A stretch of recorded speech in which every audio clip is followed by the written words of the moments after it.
I'm not sure when Jessica's going to join us. Said I guess she might be on and off, given her current situation. I think she's traveling or something right now. She's in Hong Kong for like a month. Right, that's what I thought. Something like that. So, which is cool. What time is it? She's not in the correct time zone. It's 10 a.m. for her right now. But yeah, for some reason. That's not too bad. For some reason, people like to walk into the room where she's playing D&D just to talk. Right. So it goes.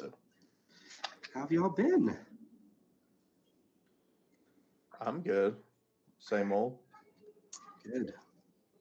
Been playing Fire Emblem all day. Oh, I'm so jealous. Okay, so I pre-ordered from GameStop, but I did it online. And so my copy hasn't arrived yet, and I'm so angry because I want to be playing. You pre-ordered and they didn't have it release day for you? They were shipping it to me. Like I didn't go into the store to pick it up. Straight to you. I got it on their website, pre-ordered on their website, right? So they're shipping it to me, and I guess it's not going to get here till Monday, and I'm really upset about that because I want to be playing that crap. Man, is it good? You like it?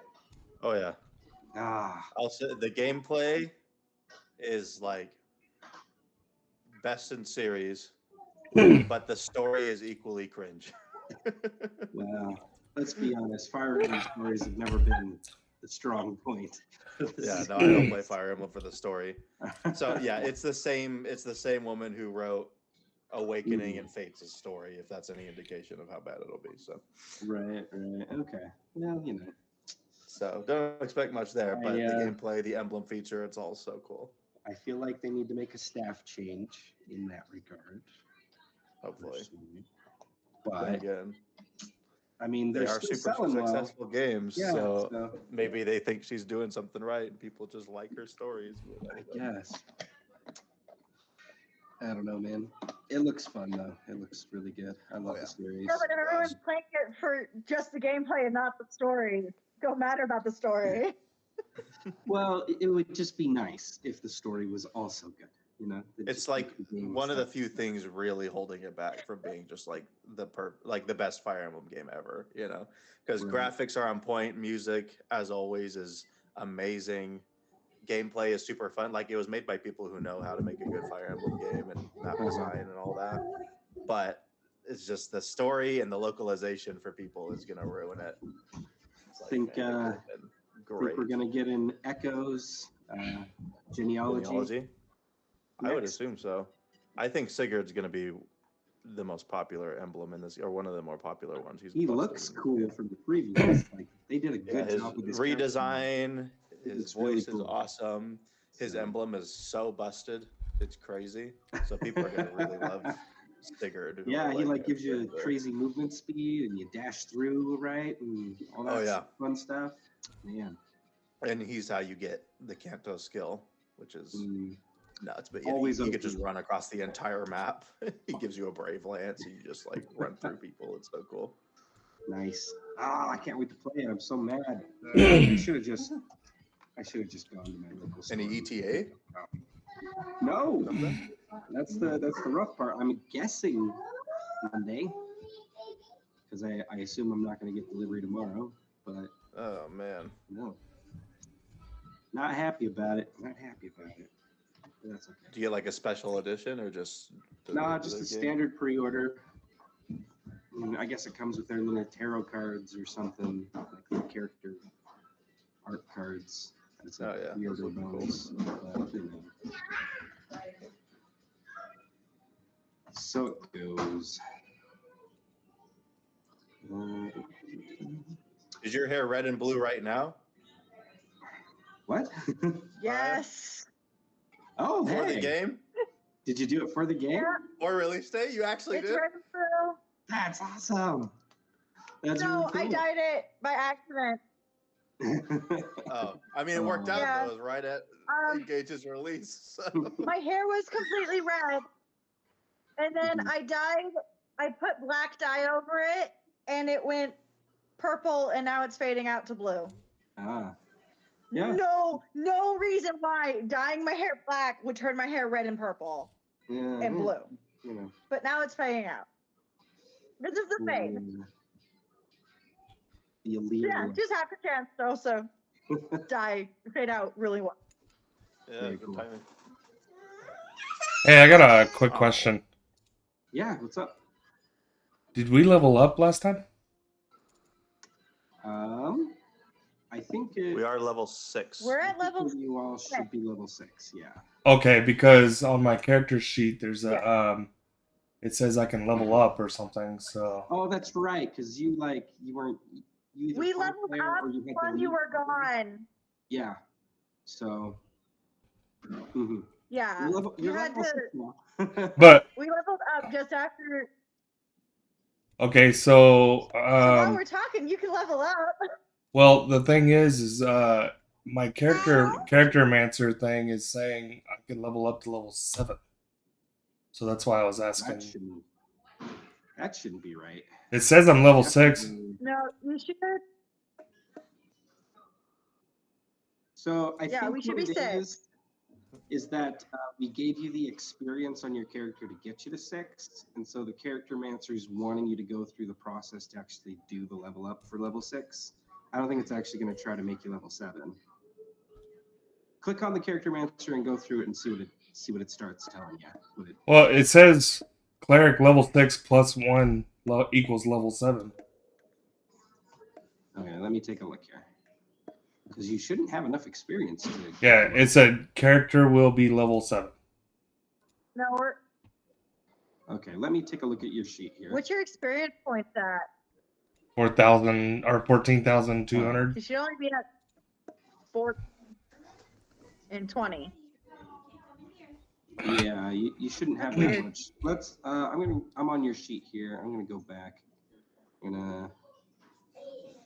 There's also new short rest and long rest buttons. We're gonna go there.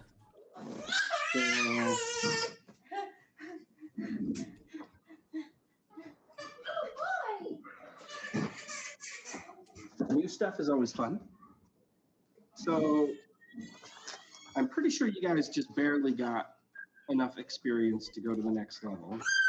So you should be. Yeah, we're just like. Yeah. We're at 6. You know what we're gonna do here? Let's go like this. How did I not have that? Yeah, that's not right. That's weird. Yeah, we're not at 23,000. We're at 14. Huh.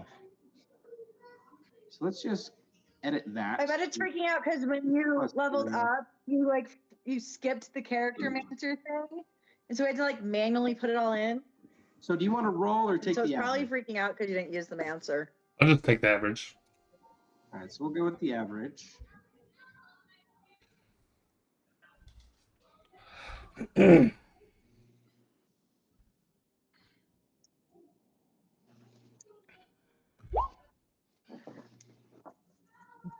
Okay, so there we go. That's fine there. Fast speech.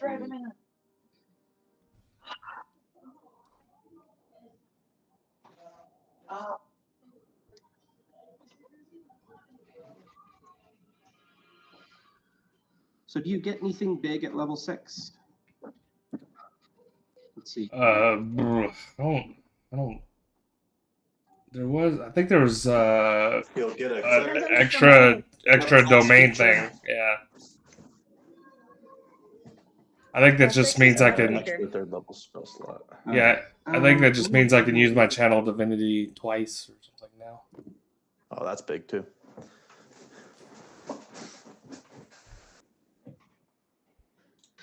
Is that right for your hit point maximum? Don't you have more hit points than that? 47. No, it was around 47. It was around there. Okay. So go ahead and add 5 to that then for the average. Let me just see. 47. I'm just going to drop you here. It feels really low. I'm going to just drop you down a little bit on that. See.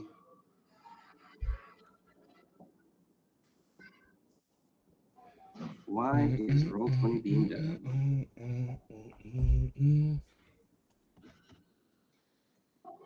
Because over the short time that we haven't been able to meet up, they updated something. They must have. Sorry about this. Hopefully we can figure this out. Well, I have a short and a long rest button on my. There's a short rest and a long rest button now, so they've obviously updated. Okay, so we're just going to go through this character mancer. Those are fun. Without jumping up a level. It says 6 + 1, but we're going to edit that so it's just 6 + 0. So you'll stay at 6. We're going to add 5 hit points that way. Main class sub. Okay. Next. And next. Features. You haven't gained any class features. Spells. You haven't gained any spells. Apply changes with your character. Okay, so it just went through that there, and it has you now. Now you're level 6 with the right amount of experience points, or close to it.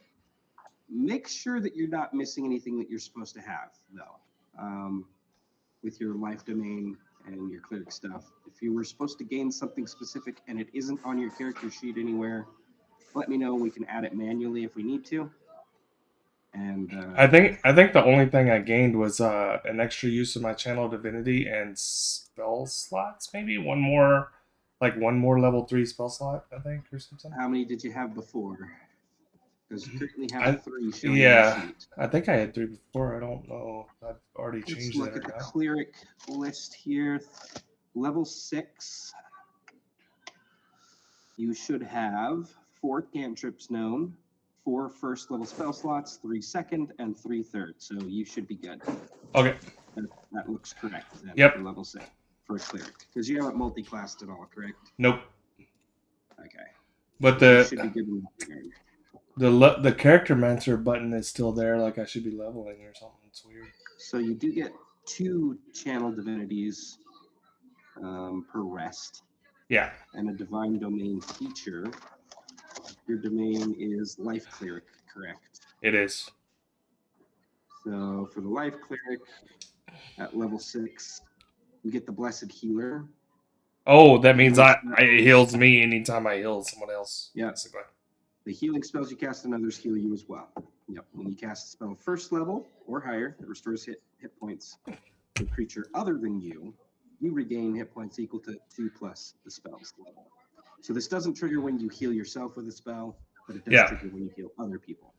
That's cool. I like that. That's a neat feature. Yep. 2 plus the spell's level. Is that listed here on your thing, Blessed Healer? Is that in your features? No. Lower. Okay. Oh, yes, yes, it is. Yes, it is. It is? Yep, there it is. Blessed Healer. There it is. Perfect. Okay. Okay, so I guess the button's just there. Is Mason? there? And your channel divinity has 2. If it's still showing, you might have to close it and then open it again. Mm-hmm. Like close the window, open it. It might just need to be read. Fred, to get rid of the Mancer thing. So I think it's all sorted out now. I think we should be good. Okay. Yeah, it's still there, but I'll just ignore that button, I guess. So. Yeah. Yeah, don't worry about it, I suppose. I'm not sure why it's being done that way, but oh well. Just ignore it till 7. Hey, we can tell Lena if she wants to watch our gameplay. If she can't be there, I'm streaming it on Twitch. So I don't know if somebody. If you want to message her, go ahead and message Jessica. Ooh. So, speaking of, we've waffled around a bit. Let's jump into it, shall we? So, last time, I know it's been a while, so we'll do a quick refresher. You all had finished your escapades in Kundrakar, the Dwarven Citadel, and had been following your guide through the jungles of this island that you had sailed to, towards an ancient city, Tamoachan, this civilization of the Olman people, as described by your scholarly guide who had taken you thus far. Along the way, you acquired sort of a new frenemy, brother. Dimitri's brother happened to come upon you all in the forests and travel along with you. Despite some tension between the brothers, you decided to carry forward and help this scholarly friend of yours complete their mission so that they can not have to return back to Seaton and the lands of Phelan empty-handed and a failure. Plus, you had heard there could be some interesting and possible powerful magics and things here hidden in the city and shrine of Tomoe-chan in this ancient temple in the middle of this ruined ancient city. After traveling for several days, you finally found yourselves within the ruins, which was almost like overgrown with vines and vegetations, where the buildings and the roads almost created these strange green valleys leading into the center of this circular shaped sort of city. And at the very center, this pyramid, this temple rising up above the rest. And after harrowing your way through that sort of maze of streets and thoroughfares, being sort of followed, almost watched from the sides in the shadows, you eventually got close, made your way to the foot of this huge towering temple. And at that moment, you know what, we can just recap that little bit for you, if you will, the actual description of what happened there. So you headed towards the temple itself, and as you tread across the crack and overgrown flagstones, stepping over fallen and shattered pillars, pushing aside vines and briars, when you're nearly at the temple, the sound of creatures crashing through the underbrush comes from behind you. You turn around to see creatures and even the shadows of people, maybe, moving through the woods towards the clearing around the pyramid.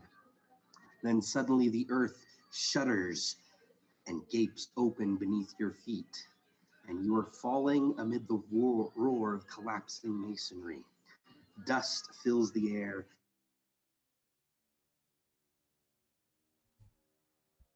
and the sunlight disappears as darkness swallows you all. And that is where we left off in our last session, as blackness enveloped you all as you crumbled through the floor into some sort of chamber below. And that is where you find yourselves, in pitch blackness, covered in rubble. You can't really see each other very well. And what are you all doing in this moment of basic blindness at the moment? And hi, Jessica. That's to join us from the car, it seems. Cool. Yeah, I'm not gonna lie, I might be dropping in and out a lot this session. I apologize. Yeah, that's okay. Chinese New Year here, and there's more planned than I originally thought. So no worries. We totally understand. Hope you have fun though, regardless. So I dig the traditional digs you got going on. It's pretty nice. So, what are you all doing in the aftermath of this collapse, as the ground let loose from beneath you as you approached the temple? Marco. Polo. Polo? Where are you guys? And light it. You hear groans. I pull a torch out and light it. Me don't like. And a coughing sound from the kobold. Do I have Fear not, Meepo. The I darkness sit is up our and pull out element. a torch. Okay, you're going to try to light it, I assume. Yeah. So you Yeah. take out like some flint and stone, whatever, and steel. Start trying to spark it. Yeah. It's not Just real really quick working. light. It seems like the sparks that you normally would get from your flint and steel there, it doesn't seem to be, like, you're getting some, but it's very difficult to get a good spark at the moment. You're not This entirely isn't sure just why. darkness. It's advanced darkness. And all of you sort of at the same time, as the dust is kind of settling, and again, pitch black, you realize it's kind of hard to breathe a little bit. Like you can breathe, but it's got this musty kind of acrid taste to the air. It's not pleasant, not comfortable. But yeah, you start, you keep at it, keep trying.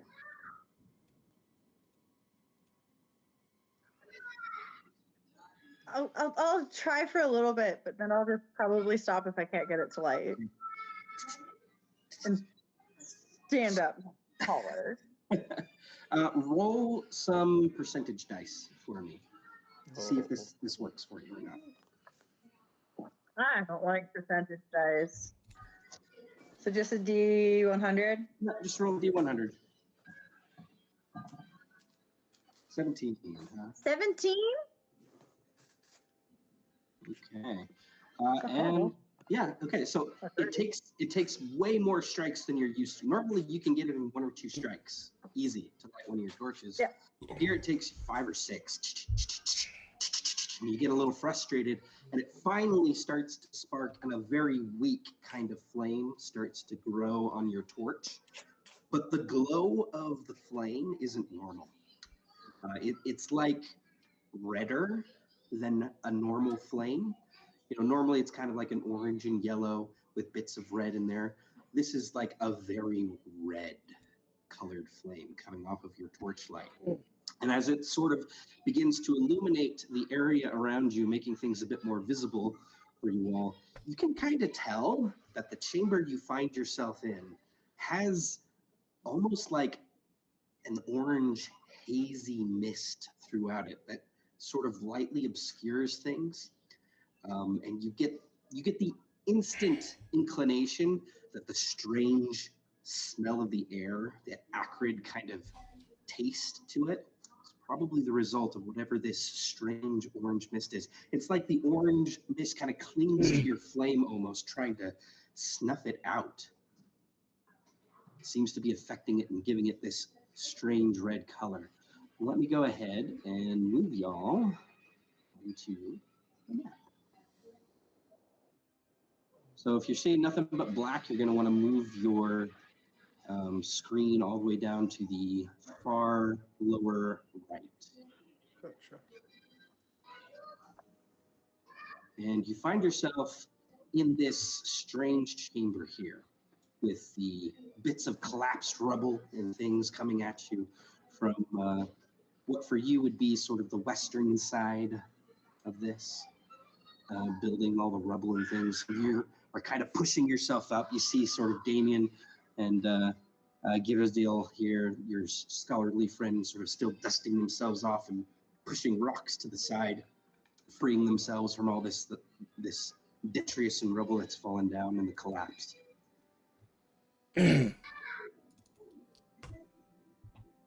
All right. I'm gonna look around, see if there's like any sconces or anything to like light with the torch or anything. Yeah, sure. Roll perception for me real quick.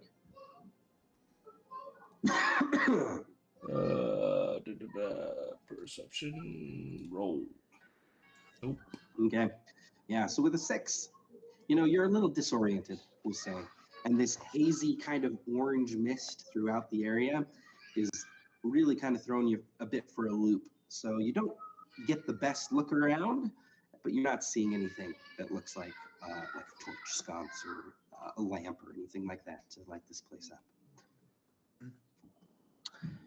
But if any of you want to, you can take a walk around and take a look at this place, and I can give you a better description of it. For sure. Okay. So as you I'm sort gonna of walk look over around, towards this way and look at like these alcoves. yeah, sure. So as you all kind of begin to disperse and take a look at the different stuff going on around here, this is sort of a long form description of what you're going to find here. You are in a long, narrow chamber running east to west, and in the center of this apartment is kind of a domed shape on the floor. In the east wall is a blank-faced stone door. The west end of the room is blocked by fallen stone and debris, lots of rubble apparently from the collapse. And the two side walls appear to have several niches cut into them. The shape in the center of the chamber appears to be a small alcove protected by a half dome, with the open end facing towards the door at the east wall. This alcove is set in a recessed, shallow, tiled well, 1 foot deep and 10 feet wide. The alcove itself is 4 feet high. The recesses contain some sort of display. The display appears to be a diorama depicting a hunting party of sort of tribal warriors. You would assume the Olmen people, since that's what Ghirardelli had told you was the name of this civilization, as it were. They're wearing feathers and deer hide garments, and it's sort of like a mountainside scene in this middle diorama here. Some have pulled down a stag with the aid of a dog. Another group is cleaning a small mule deer, and others have cornered a panther with their spears. A scout seems to be watching the panther from an outcropping above.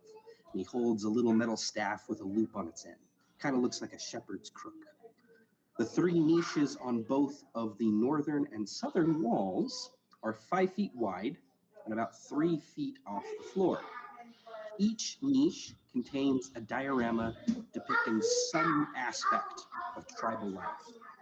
The 6-inch tall figures in all of the displays appear to be made of stucco, realistically and brightly painted. The scenes portrayed representing fishing, farming, religion, warfare, the creation story, crafting. A cave-in completely blocks the west end of the chamber, and at short intervals, small amounts of rubble and dirt still come spilling into the room. Several large stones appear to have been wedged themselves together tightly, closing the collapse completely. I am going to step into the alcove. Okay, so if you just step right into it, you're gonna potentially break some stuff. Like there's these figures and everything all over the place, but if you are you just getting stepping close to it, or are you stepping into it? Well, I just because it's 10 feet, you said it's 10 feet wide, right? So I wanted to go into it and look around and see, I want to look at everything. So the figures and stuff, I don't want to break them or anything. Right. So I mean, the actual round spot there is 10 feet across, as you can see. So from here to here, right? That's 10 feet. Right. Roughly. But the actual inner diorama is a bit smaller, more compact. You could step into it, but you're gonna probably break stuff if you do. Well, I just want to go in and investigate it, looking at sure. everything. Go ahead and roll a perception check for me, or investigation, whatever you want to do here. Yeah, so 18. Yeah, I mean, you take a look at these things, and they're incredibly detailed. Very beautifully carved and intricate, but not lifelike, if you will. Just very well done, you know. You know what? I probably have a little visual aid thing I can show you on this that might be useful here.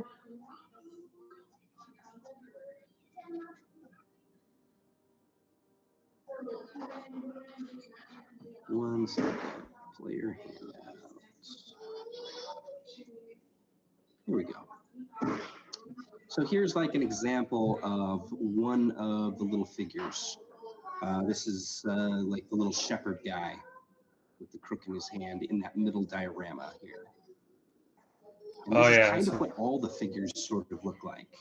Just very sort of stylized, but very detailed, intricately painted, and well crafted. Again, the scenes are pretty well positioned, with the hunters going after the panther and everything like that, and the others taking down the mule deer. It's pretty cool, everything considered. Cool. Well, I will, I guess, leave them there and go investigate the door over here. Sure. Anybody else doing anything? I'll lean down and pick up one of the figurines, see what happens. Yeah, sure. Which one are you going to pick up? Just the one I'm looking at in the handout. Okay, so yeah, you reach for the little scout with his little shepherd's crook. You pick him up. You know, he's like yay big kind of deal. Yeah, nothing really happens. You just kind of look at him there. You gonna do anything with him or place him back? What are you doing? Like, kind of point his knife in his hand, see how sharp it is. Oh yeah, so the little tiny obsidian knife thing. Yeah, you kind of prick your finger and a little drop of blood comes out. It's surprisingly sharp. You see as Giradel, your scholarly friend, comes running up to you. Demetrius says, "My goodness, this is incredible!" And he sort of reaches to take it from you. Will you let him? Sure. And he starts to kind of nerd out, if you will, geek out over this.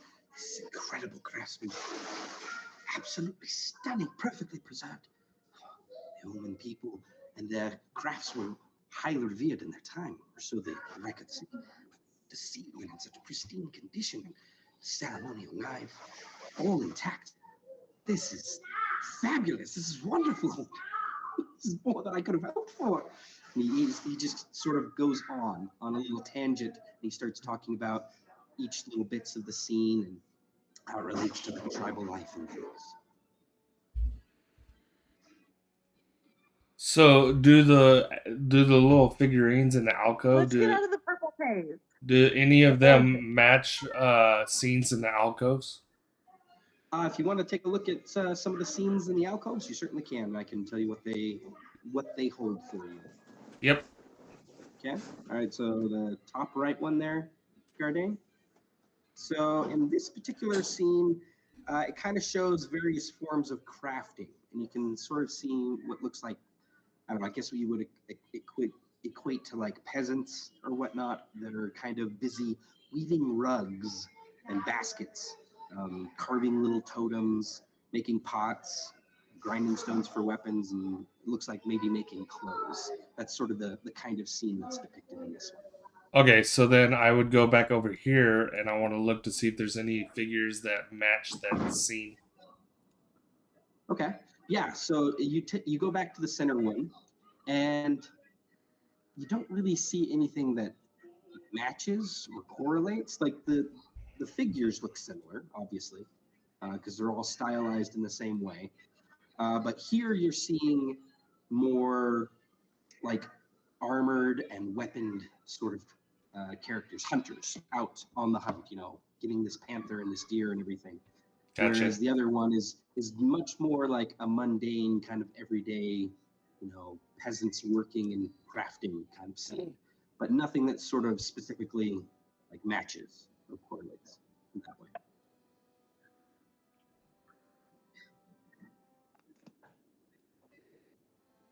Okie dokie. Well, I guess I'll go look at this door up here then.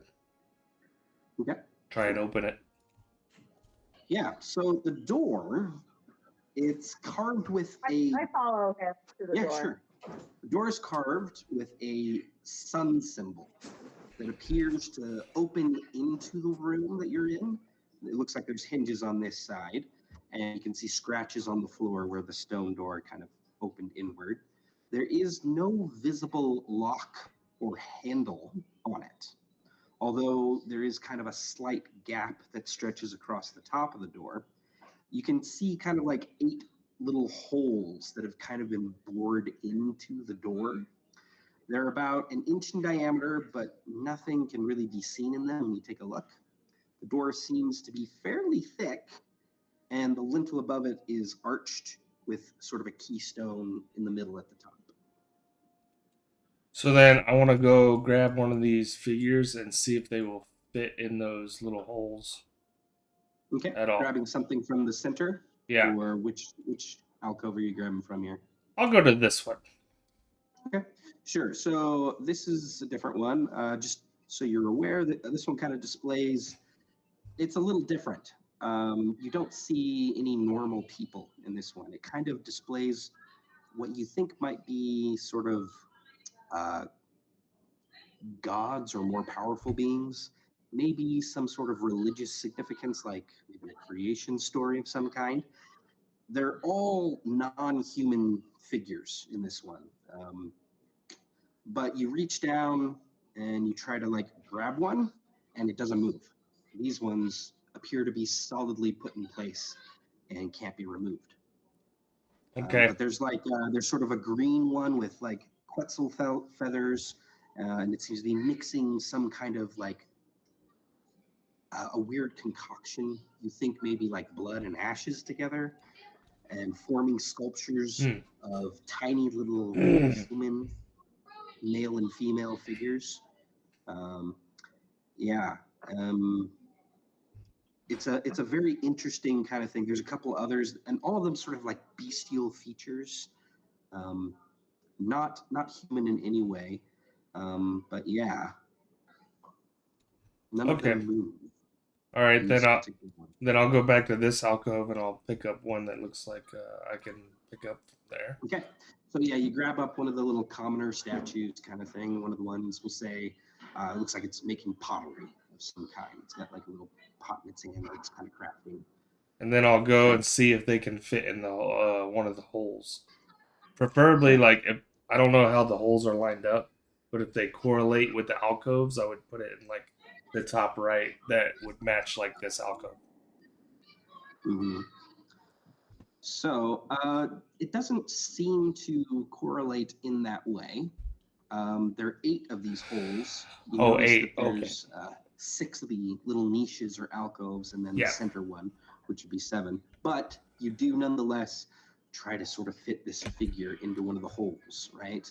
But it doesn't quite fit. It's actually a little bit wider than 1 inch at the base, and so you kind of fiddle with it a little bit, but it's like trying to put a square peg in a round hole.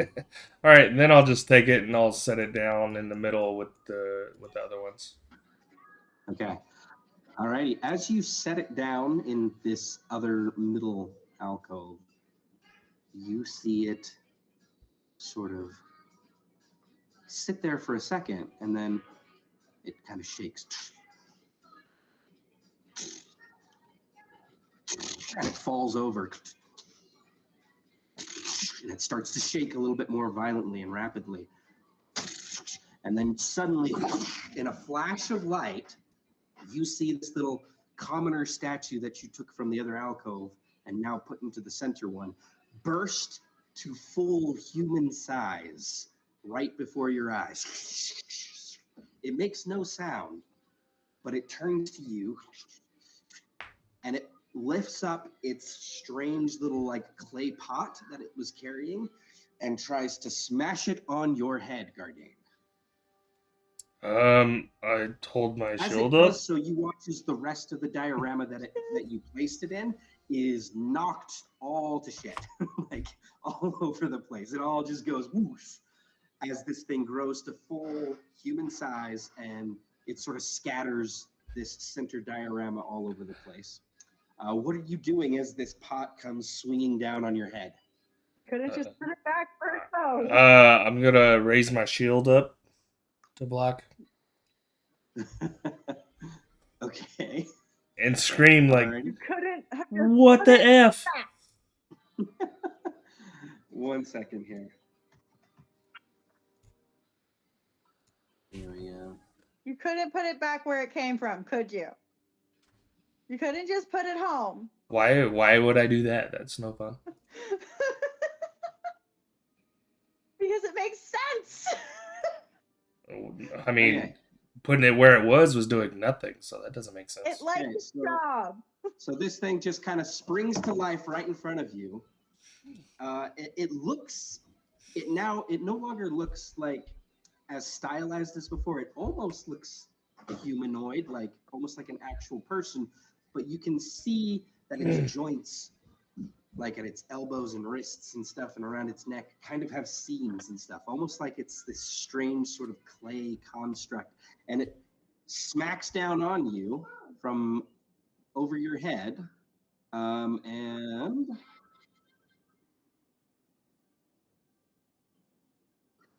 it rolls a 14 to hit. Okay, so you were able to like just barely sidestep as this pot comes crashing down and shatters to the side here. What are you doing? I'm backing up. I'm like, I don't know what that is. I'm backing up. Yeah, Disengage. you're gonna disengage and move back. Okay. What are the rest of you doing in this moment?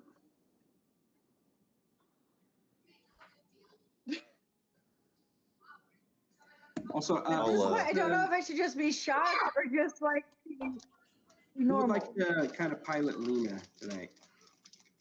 I know she's going to be in and out, but you know. Is that a black thunder you're eating? Milky Way. Oh, dang it. Volunteers? I can. Sure. Not it. Okay. He watches the scholar. I did it last time. I really am not very good with magic using. Yeah, I can do it. Iredell, the scholar here, is he's sort of very shocked by this turn of events, as you imagine he would be, and sort of steps back, and in the process drops the figure that he's holding to the ground with the little crook staff and the little knife. And all the others that were in this center diorama have fallen out too as a result of this one commoner coming to life and basically breaking the entire diorama in the middle. So in the next round, since no one's really doing anything, you watch as all these figures scattered on the floor begin to shake and tumble and tremble, just as the commoner one that you placed in the center did. One by one, they grow as you find yourselves basically surrounded Nice. by, let's see here, By 12 things with a big Omen knife. tribal warriors, 1 Omen scout, a mastiff, and a panther. So let me get tokens for those, and we will jump into combat. We can roll some Nice. initiative. Nice. Let me clear the initiative order there, and then if you want to One go ahead scout. and roll while I'm finding these, I can get that for you. One panther. So yeah, you gotta. And one what? You'll see in just a second. 12 warriors, a panther, a scout, and So, yeah. some guy who likes to hit people with ceramic pot. Yeah, basically, when the commoner came to life, he like broke the dome and like moving around, it scattered all Yeah. the figures everywhere. So yeah, like We're everything that was in surrounded that and scattered. everything that was in that middle one hits the floor, starts to shake and come to life. Yeah. In full size. So 1, 2, 3. Hopefully they don't have a lot of hit points because they're mad at So play. we're gonna say that they scattered all over the room because it was kind of a violent sort of a thing. So they're all over the place. Some of them are by the door, you know, just sort of bursting out from this middle place here. We'll say one like is right next to it there. Here we go. This looks fun. I don't know if it's gonna be fun, but We might want to change the first token for the pot person. Otherwise, you're going to get them confused with our scholarly friend there. yeah, it'll be all right. The scholarly friend for me has a name underneath them. I don't know if it does for you. Okay.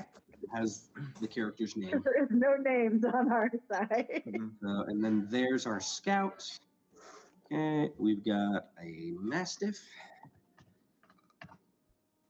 I'm a little upset. Normally these maps have all these tokens for you, ready to go. And that's what I was expecting, but it doesn't. And I also didn't know which ones you were going to potentially take out of the alcoves. So anyway, we'll say the mastiff is right there. And then a panther. I'm glad you couldn't take the god.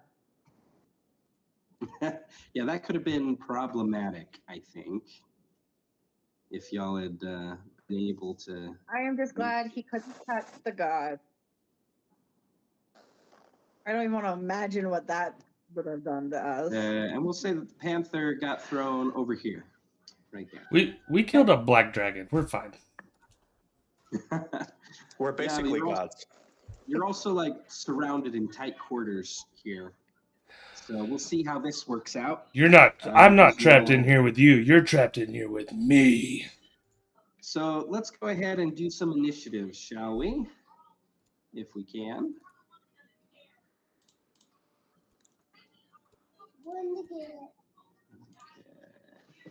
And then 11, dang it. Lena, Woo, that's not higher than normal for me. Lena. Meat bar. Of course, meat bar is the 20. So my first one was for Gardane, and my second one is for Lena. Huh? Yes, we still have Meepo.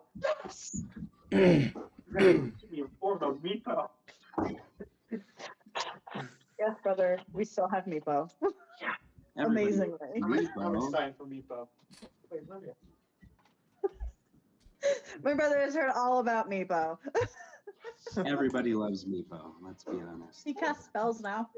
Yes! Go Meepo! My brother loves Meepo. How do I? Meepo's the best. I totally got stuck with a kobold, and he was like, That is fantastic. he was just really excited about the Meepo. Who wouldn't be? Let's be honest, right? Oh, it's gonna take a while. Yeah, I got a lot of That's how stuff. Meepo got a 21. I had like a gut feeling that I should have rolled second for Dimitri. I was like, yeah. And of course, natural 19.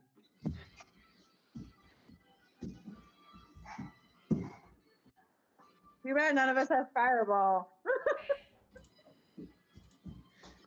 I mean, I wouldn't Well, set it off here with everyone in range. No, I don't particularly want to die.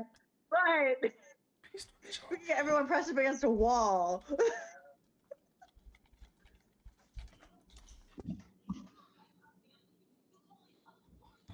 I'm gonna dispatch the panther first. I have a feeling that its bite's gonna kill faster than anyone else. Wakanda forever.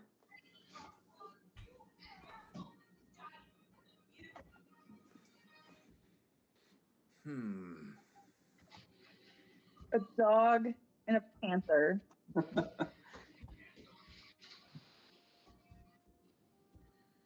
Those are the two closest things to me. A dog and a panther.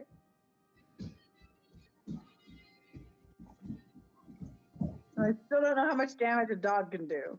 So. The mastiff probably just sit on you. Okay, I think I got everybody on the thing there. Did someone roll for Lena? Yes. Yeah, I rolled a 14. Okay. Yes. Beautiful. Descending I- over. And, oh, I still need to add Damien. There's no log there. Maybe it's under Abby's draft. Add Damien to Where's the the turn recycling order. thing? What's that? That's not mine.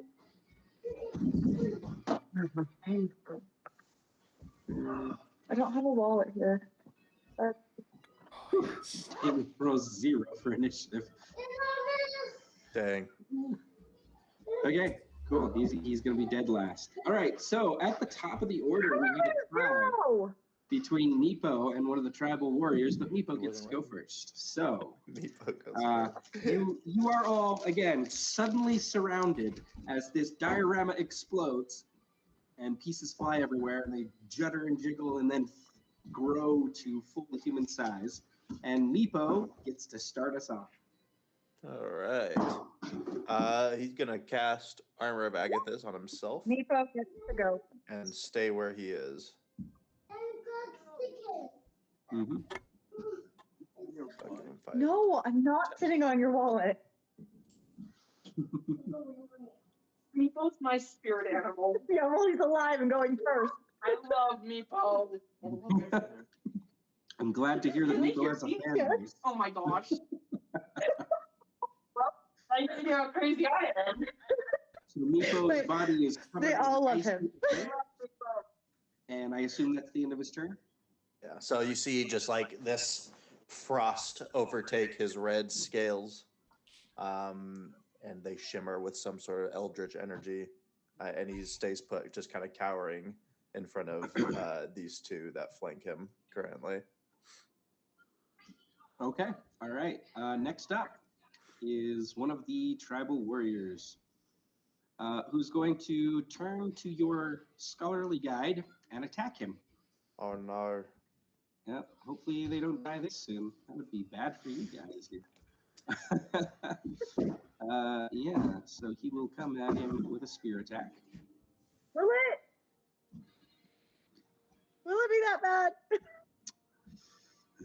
I don't know. I mean, he is a scholar who knows a lot about this culture He'll and ramble. everything, and could be useful to you potentially going through this little dungeon. I'll just throw that True. out there. But he is stabbed in the gut Yeah. by a spear. Less than pleasant, I would say.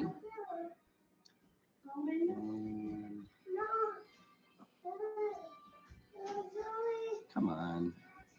There we go. For 7 piercing damage. Oh boy! He kind of falls to his knees as blood kind of starts coming out of his abdomen. He looks like he's on his last ropes there with 1 hit. He doesn't have a lot of hit points. So yeah, he looks like he's in trouble. Next up, Commoners. this one is going to rush this way towards Damien and is going to try and stab him with a spear.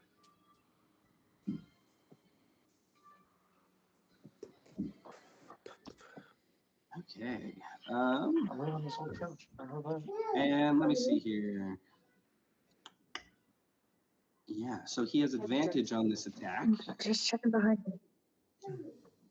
And because he has advantage, he does not miss. He's going to hit Advantage? Damien. Oh no, actually he barely I don't misses. have it. Barely misses Damien with a 17. Glancing off of Damien's armor. A glancing blow, nothing more. And yeah, then it is going to be Did you go the down? Panther's turn. The Panther is right behind you, Ashari, and it growls with a deep, low growl. Hisses, shows its big old teeth. And yeah, it's going to try to bite you. And rolls a 20 to hit. A what? Roll 20 to hit for You- 4 piercing damage. Yeah, it is. Okay, he'll take 4 piercing there. That bites into your thigh. Next up, this one's going to swarm on Damien as well with a spear attack with advantage.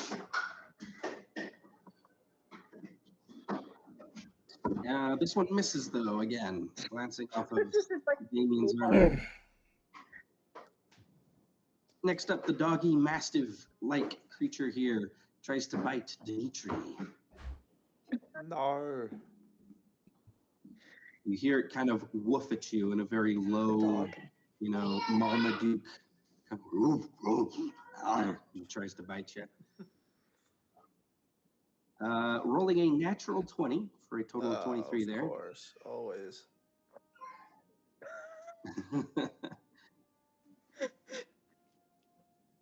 you got And bit.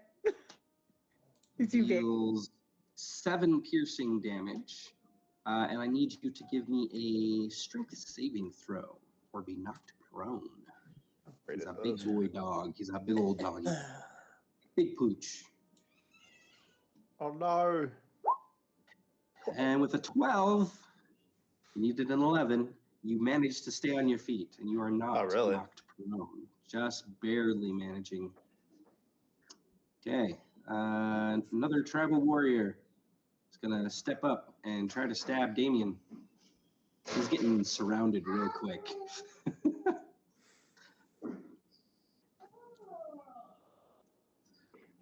Rolls a 20 this time, so does hit for 4 piercing on Damien.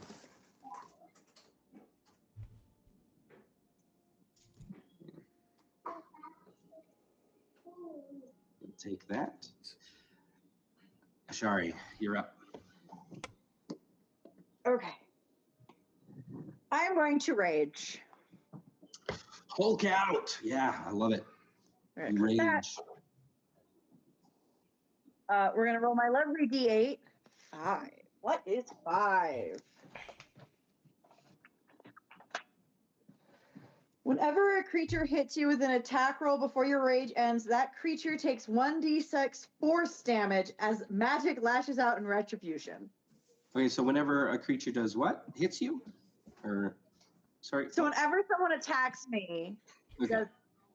so when I get hit with an attack roll,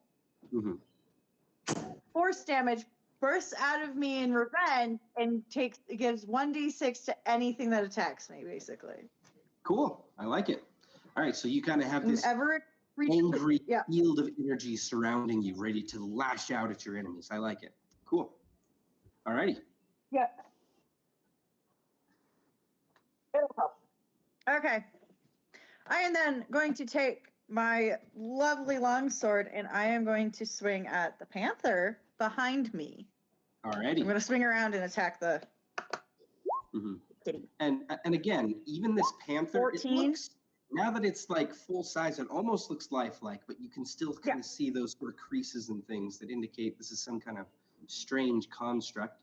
With a 14, you hit.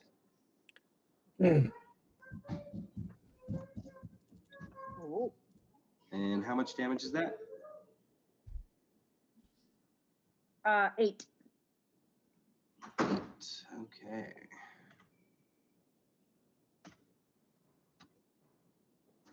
Okay. I'm then going to swing again. Alrighty, go for it. With 2 hands. Oh, I miss. What? It's a 10. 10 misses, unfortunately. Swing and a miss. All right. The panther is still alive. Okay. Next up is Lena. So Lena is going to cast Conjure Animals. Ooh. And she's going to conjure 2 giant octopuses. You can conjure up to 2 beasts of challenge rating 1 or lower. And I was looking it up. A giant octopus is challenge rating 1. So, Okay. 2 giant Summon octopuses. face spirits take the form of beasts. Appear in unoccupied spaces that you can see within range. Choose one of the following options for what appears. 1 beast, challenge rating 2 or lower. 2 beasts, challenge rating 1 or lower. 4 beasts, challenge rating 1/2 or lower. 8 beasts, challenge rating 1/4. Actually, Beast is also considered a faith. Just appears when it drops to 0 hit points or when the spell ends. It is not concentration. It doesn't look like it. Oh, Friendly to you and your companions. Roll initiative for some creatures as a group, which has its own turns. They have verbal commands issued to them. No action required by you. If you don't need to command them, they defend themselves. So okay. so Cool. I'll actually do a giant octopus and a brown bear. So you're doing 2 beasts of challenge rating 1 or lower? Yes. Is that right? Yes. Okay. Alrighty.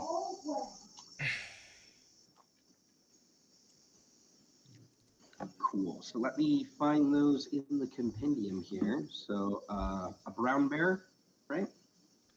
Yes, a brown bear and a giant octopus. Okay. This is getting to be a very crowded map. Don't worry, I'll fix it. All right, where do you want the brown bear? Where do you want the brown bear? Right. Right. Yeah, right there. Exactly. And then the giant And then- octopus right here. Okay.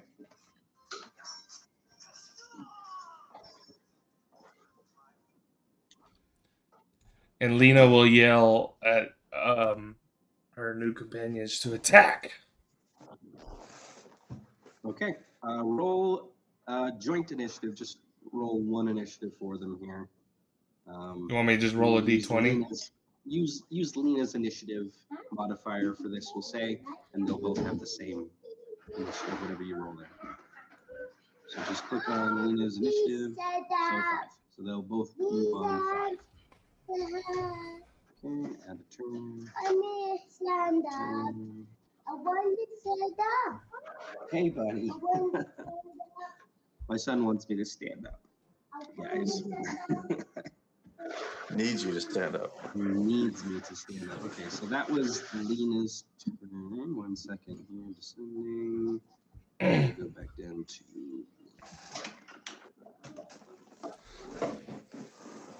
Wait a minute, that's not right.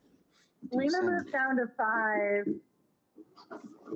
What was she before? She was 14, right? Yeah, she was at 14. Yeah. So that's She was at 14. because of how we did it there. I'll But fix when it. he clicked and used her initiative, it moved her. Yeah, we're good. I think I fixed it here. No worries. So from Lena, we now go. We already did a There we shard. go.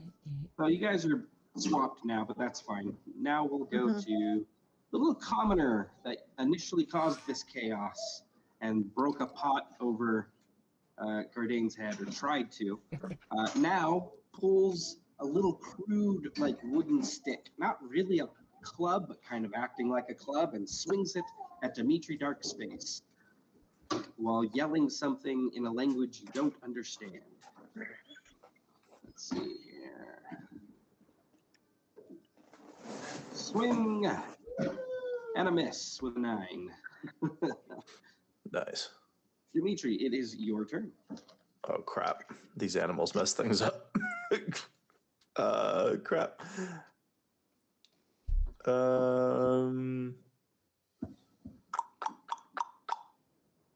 Dang it. Sorry. Let's go.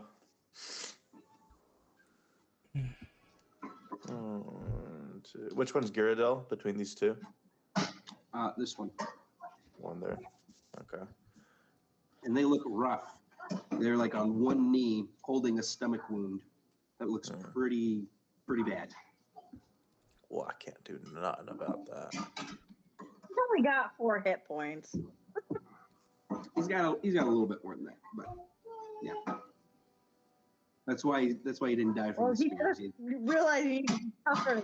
Has a little bit more than that, but he would have died if he only had 4. All right. I'm going to. We're impressed he's still alive. Yeah, basically. I'm just going to fire off 3 fire bolts. All right, your target. Or not fire bolts, scorching rays. Scorching. We'll try to hit them in a imagine. line here. Here. Okay, so try and pop.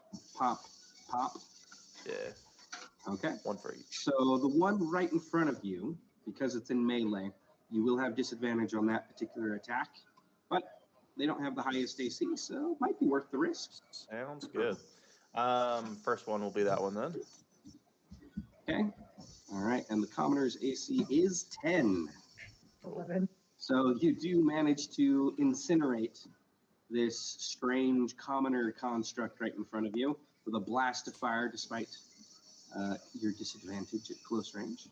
Boom. They kind of break apart, and you can sort of see bits of like the clay and stucco from the initial figure sort of burst and fall apart, and then you watch as it sort of collapses back down to small size, and you see in the place of the commoner now a broken, tiny commoner figure on the floor in front of you. Oh.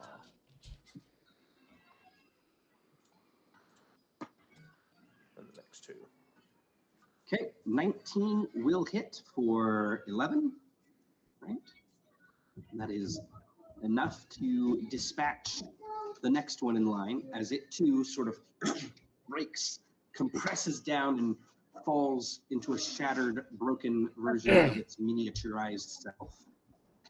And then the third one is a 12, which will hit and do 5 to it here. Not enough to dispatch, but blasts into this third one here, dealing some damage to it. That's good. Okay. Alrighty. Next up, this warrior over here will attack our dwarven friend Gardein.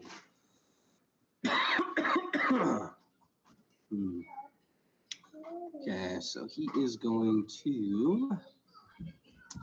So the Panther counts as an ally, so it will have advantage on this. Pack tactics, pack tactics. See, stabs you two-handed with his spear, Gardein. Rolls a 15, though. Not enough to hit you, I believe. So no damage dealt to you there. Negative. Crushes attack aside. All right. This one here. Let's see. They're going to attack Damien. With advantage. Rolling a 16, and they missed. Glancing off his armor yet again. It's a good thing he has a decent armor class. Gardein, you are up. Gardein is going to move here. And then cast Spirit Guardians. Spirit Guardians.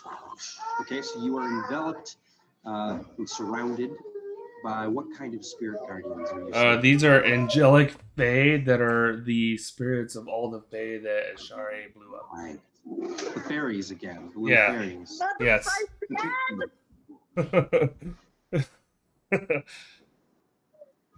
The little, tiny little pixies start to float around. Oh, those things hate me so bad. They do a little scream as they flit And close they're to kind you. of, they're kind of like giving nasty looks in the direction of Ashari as they sort of surround the general area here. Just kind of withering gazes in the direction of the sea elf. Very disapproving, but nonetheless bestowing their magic and their The elf is blessings. starting to not care. Okay, so what does your spirit guardians do again? So every creature within 15 feet has to make a wisdom saving throw or take 17, looks like 17 radiant damage. Okay. Does that include your allies? No, I make all my allies safe or whatever. You want to go to timeout? Let's go to timeout. Okay. So this is concentration, so let's note 15 that. foot radius Yeah, 15-foot radius. from hip. So you can designate any number of creatures you can see that are unaffected by this. It is a 15-foot radius. Okay. Affected creature's speed is halved in the area. When it enters the area for the first time on turn or starts its turn there. Saving throw. So it doesn't happen. The saving throw doesn't happen right now. It happens on their turn. What? When they first move into the area on their turn. Yeah, hold on. So at the start of these dudes' turns, they'll have to make this saving throw here. Yep, you're right back. Cool. I'm going to put a little marker on you to show that you are concentrating. And we're probably going to also give you a little 15-foot radius. Put a halo? Or, yeah. Just so we know how big the area of these pixies' influence is. Okay, next up is the scout. It's going to turn and fight the octopus, I think. That is behind it there. No rush. That's a fair. That's a fair call. So you watch as it sort of pulls this wicked-looking black obsidian sword. Very similar to the tiny thing it was holding in miniature form, but now like the size of a full short sword. this black obsidian blade that it pulls out, slashes twice at the octopus behind it. Right. Okay, and the octopus. What is the octopus's armor class? Has an armor class of 11. So the first strike misses, but the second hits true, dealing piercing damage to the giant octopus spirit. Okay. Another tribal warrior here is going to turn towards the bear behind it and is going to attack the bear. Attack tactics again. Rolling an 11. And the bear. So that will hit.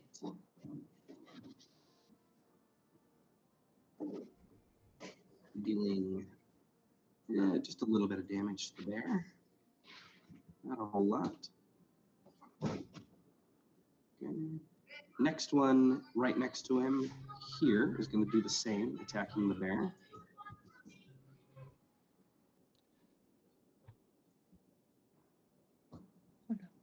Okay, with a 16 to hit for another tiny little bit of damage. And then Meepo is going to finally get attacked by the one directly in front of him here. Two-handed attack with advantage because pack tactics. It's going to be a 15 to hit. What's Meepo's armor class? 13. Okay, so that will hit. Even with the armor of Agathis, it's 13? Armor of the Agathis just deals damage to anyone who damages. Oh, okay, I thought it increased AC. So Meepo's going to take 4 piercing damage as the spear finds a chink in the icy armor that he's built up. To reflect 5 cold damage then. Okay, and a flash of ice and icy shards flies back towards this strange automaton, dealing 5 damage to him now. Okay. It is the giant octopus and the brown bear's turn. You can do them in whatever order you prefer. I guess the giant octopus is just gonna attack. I don't know how their attacks work. So Lena just commanded them to like attack. So. I can. Here we go. So they have a tentacle attack for the giant octopus. Okay. Be +5 to hit, so a d20 +5 with a reach of 15 on one target. Deal a bunch of bludgeoning damage, and if the creature is hit, they got to make an escape DC to not get grappled. Okay. The giant octopus will attack this one. Okay. So if you want to roll a d20 and add 5. Or I can roll it for you, either way. So that's a 23. He rolled an 18 plus 5 is 23. Okay, so that definitely hits. Now roll 2d6 + 3. The damage. So an 8. Okay, 8 damage. All right, they are still standing, but that was definitely a strong blow. And it looks like if the target is a creature, it is grappled. Okay, so he is grappled. So your octopus now has one of these things wrapped up in a tentacle, and they will have to do an escape on their turn to get away. Okay, on your bear. The bear will attack this one. Okay, your bear has a multi-attack. You can do one with its bite and one with its claws. Both Nice. are +6 to hit, so d20 +6. So 21. Okay, that'll be the bite. That'll hit. Which was it attacking? This one. Perfect. Okay, so that definitely hits. Roll a d8 +4. D8.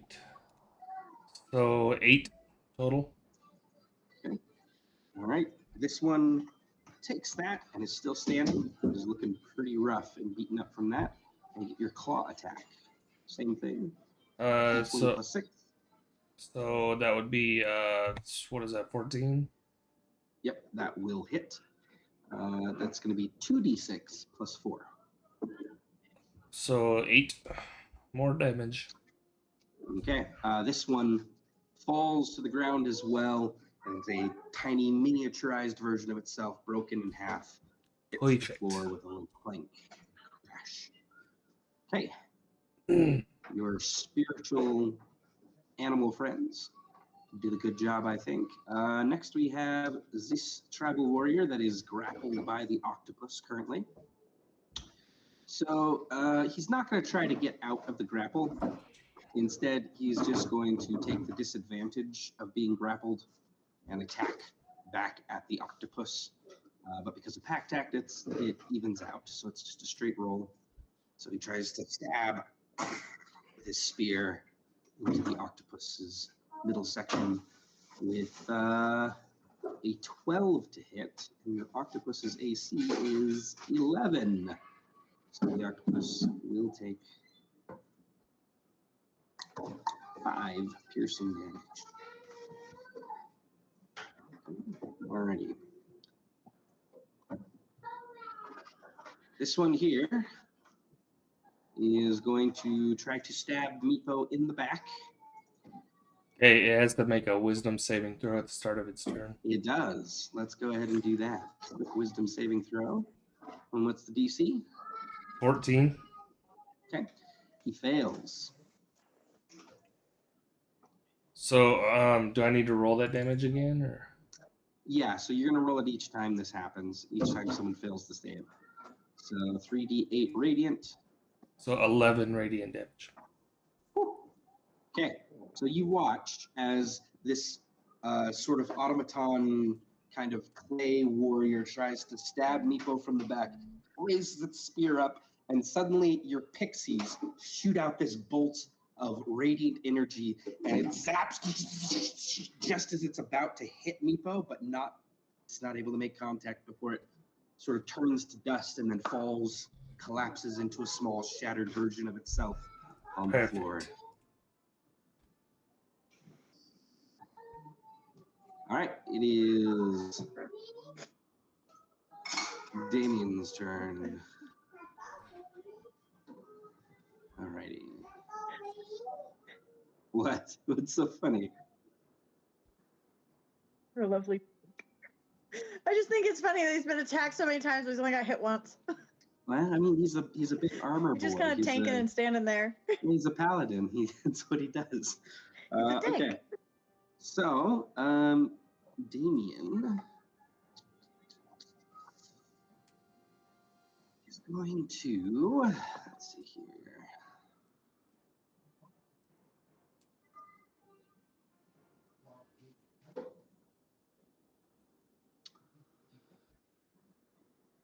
He's going to use a bonus action. He's going to say, "Holy light of the thunder, protect me!" And he raises up his sword, and you all can see as it is sort of wreathed in flame. So he casts Searing Smite, and then he turns to one of these assailants around him and swings down with a mighty swing. And let's see if he hits with his longsword here. Yeah, he hits. Okay. We'll come crashing down on them. 10 slashing plus the Searing Smite that he just did.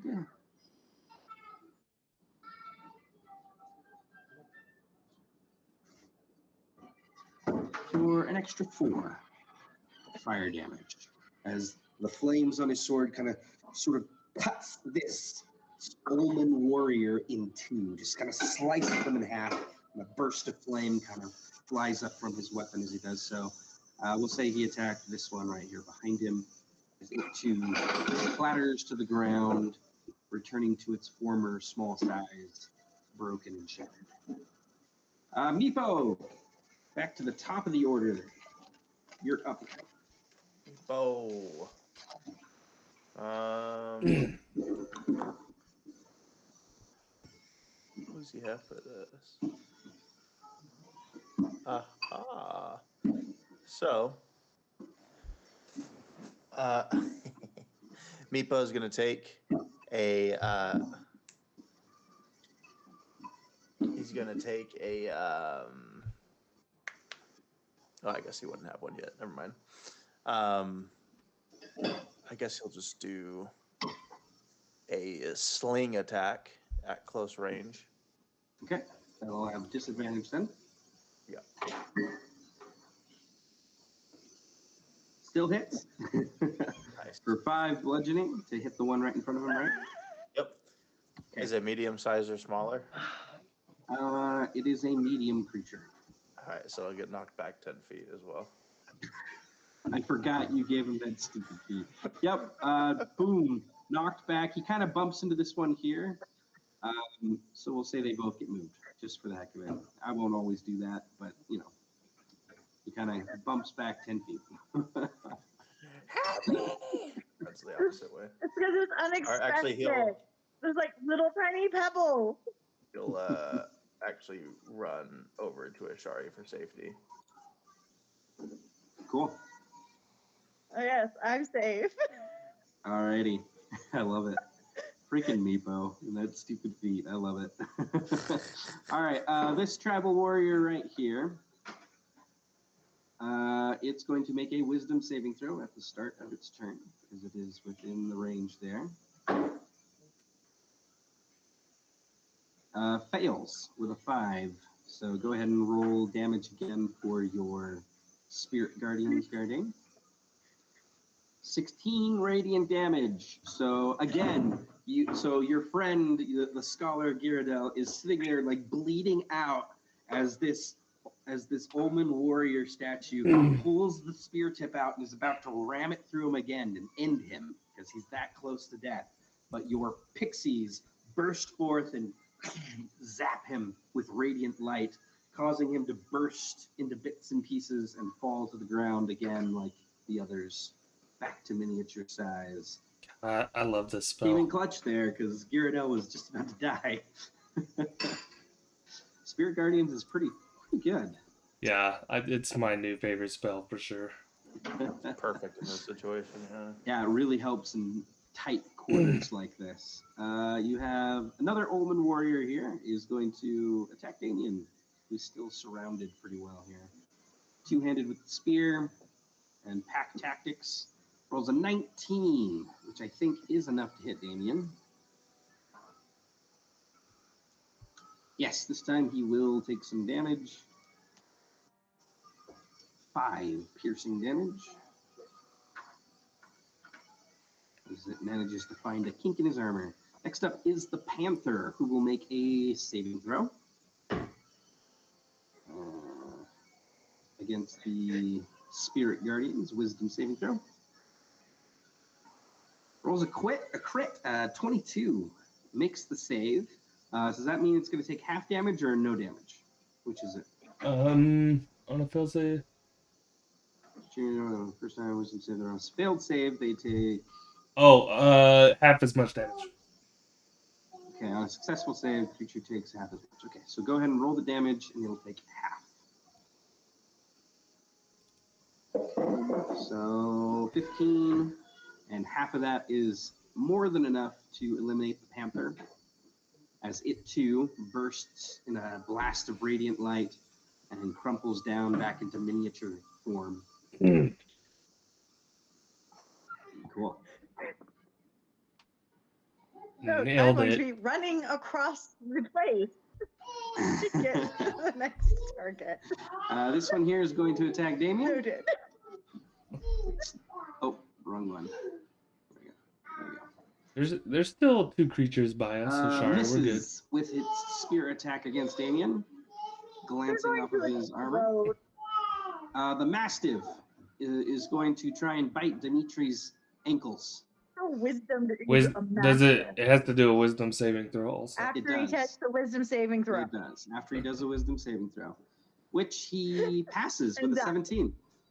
He passes with a 17. Very wise little pupper.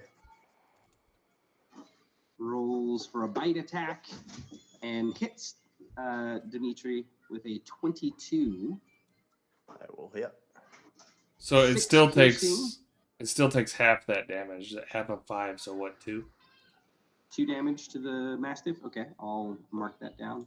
So 6 piercing damage to Dimitri, and give me a strength saving throw.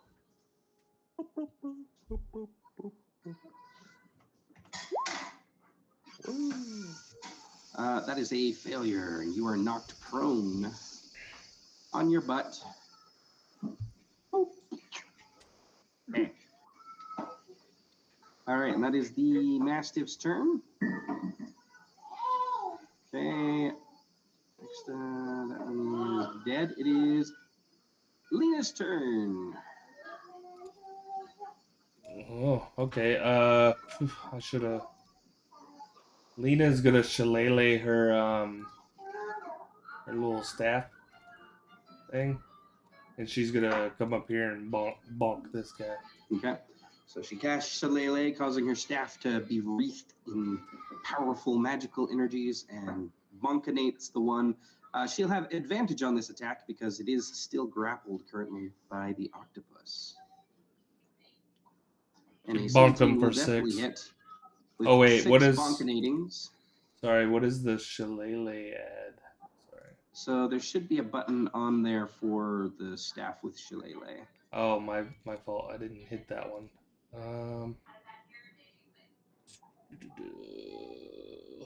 Quarter staff. Oh yeah, it's this one right here, I think, right? Okay, so 12, we'll say. As she bonkinates this one, and it shrinks down, leaving the grasp of the giant octopus, falling through its tentacles down to the ground below. Very much done for. And gone. Okay, anything else from Lena? Nope, that's it. No. Ashari.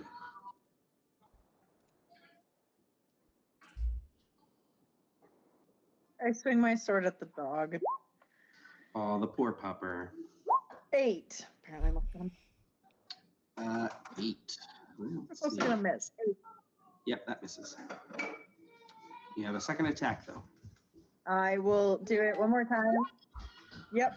All right, that will hit. 24. Woohoo! How much damage are you doing there?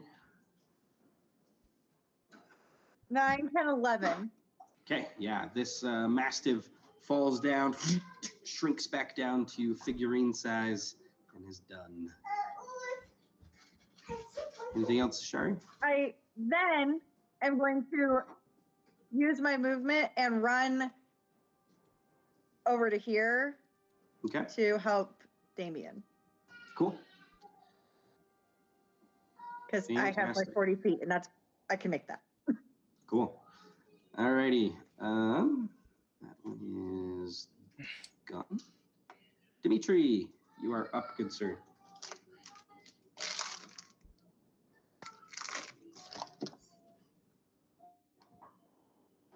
I'll use half my movement to stand up. Groovy. All right. And I'll rush forward and do a green flame blade. This one in front of me. As your blade turns to green fire, and you roll a 25 to hit. Yep, that'll definitely do it. Nice. It was this one here, right? Yeah, the one in front of me. Cool. So I'll kind of pierce through it with 9 slashing, 8 fire, and then 5 additional fire damage will carry over to the one behind it. Okay. So the first one falls and clatters to the ground. Next one takes 5 additional fire damage, but it's still standing. Anything else? That'll be it for me. All right. Gardane, the one right next to you, is going to make a wisdom saving throw. If he fails, roll your damage.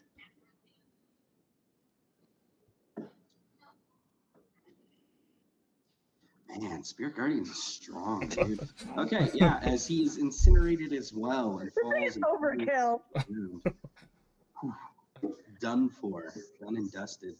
Okay, Darn next up, spell's overkill. we got this one here, which will attack Sardanian. Tactics again, but misses. These guys just cannot hit Damien to save their lives. Armor class too strong. Gardane, you are up, sir.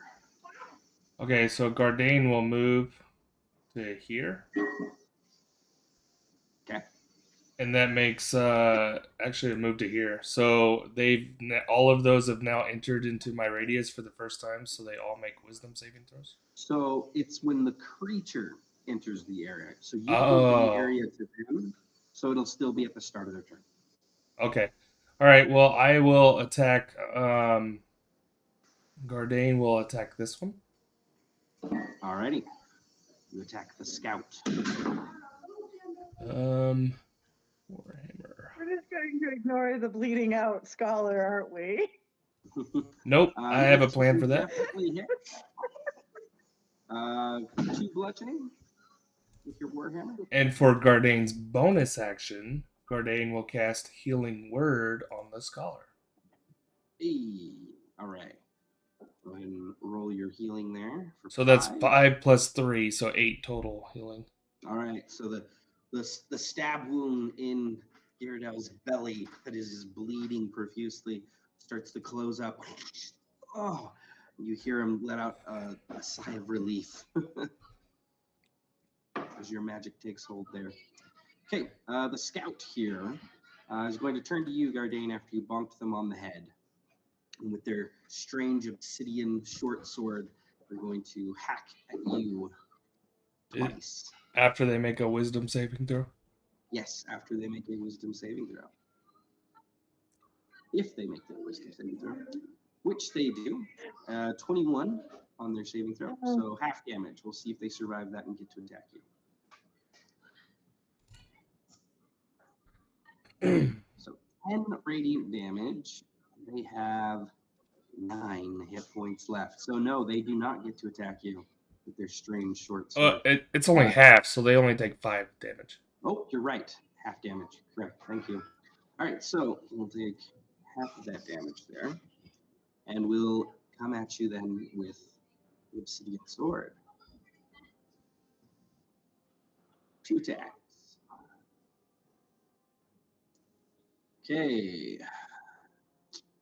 This particular guy does not have the pack tactics, so 13 misses you on the first swing, and 21 on the second will strike true, dealing 8 piercing damage to you.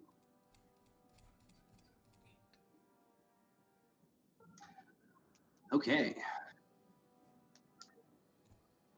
Want me to make a concentration saving throw? Yeah, go ahead. It's just DC 10. Concentrate. What is that under? So that is a Constitution. Oh, saving throw Constitution. Okay. For concentration. And then I get well, I felt that either way. I get +1 Okay. to saving throws.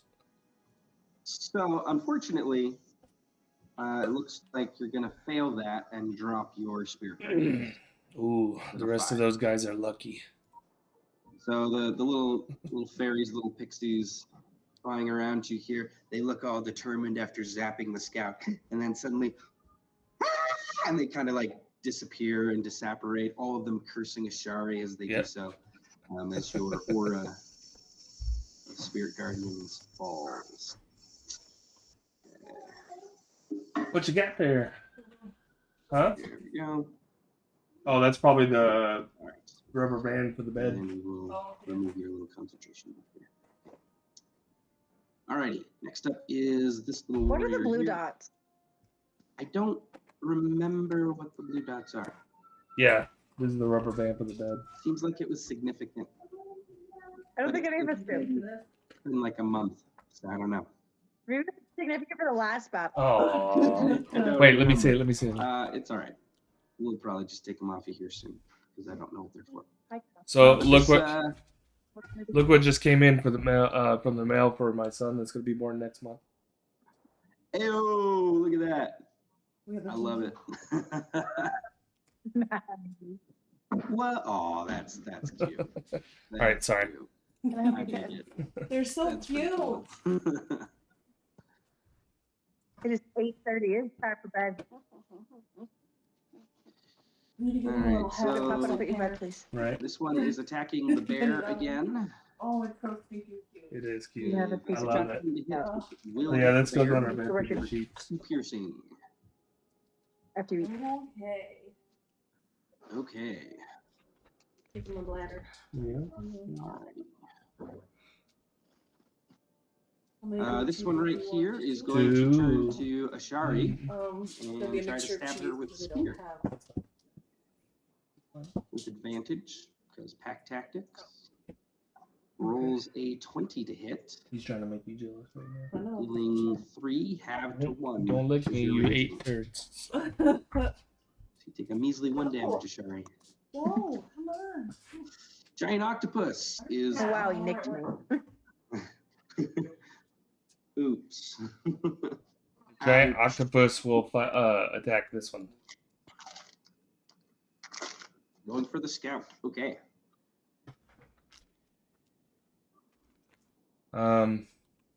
Was it a D20 plus 6? You said 5.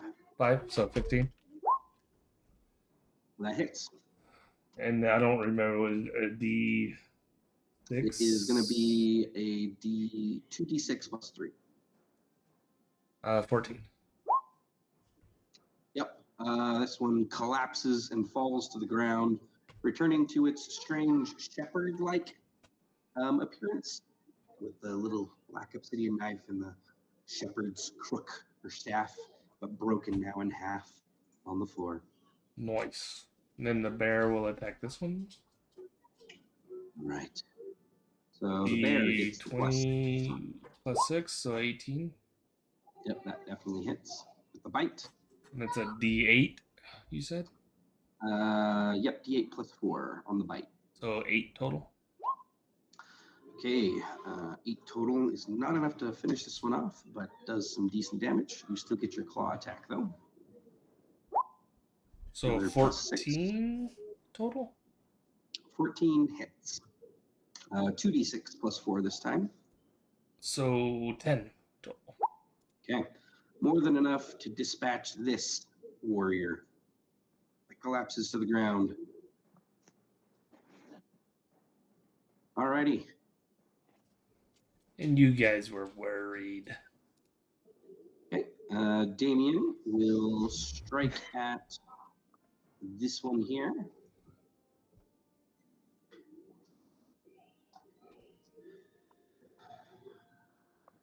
Can you get a Long sword. A 15 to hit Can you bring the jade that's on top of that? and 8 slashing That's your thing damage. downstairs? Yeah. Don't put it I can come do that right now.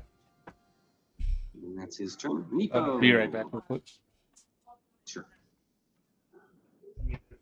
Meatbar. Well,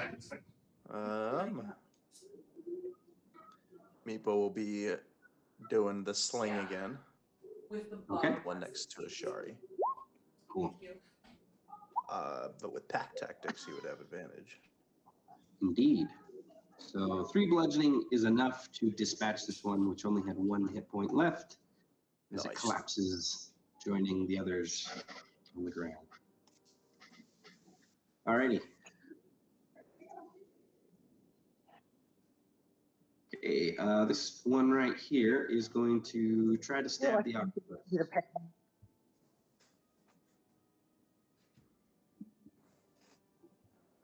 But misses the octopus, no damage dealt. The mastiff is dead. I will remove it from the turn order. Lena, but Lena is gone, so Lena will shillelagh.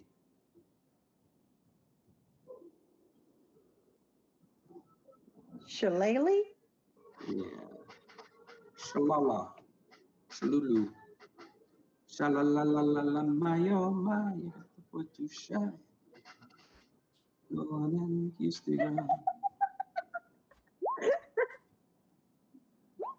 wow, wow. With a 20 to hit and 8 bludgeoning damage with the shillelagh, she dispatches this one right here, ending its life. Okay, Shari. I'm gonna swing at the last one alive. 23 for 13. One strike is all it will take to dispatch this final Omen warrior statue come to life. Why- As it shrinks back down. with Why do you sound small so form- sad? Sorry. You sound so sad when you're like, oh, I'm just gonna swing at the last one alive, I guess. Noise.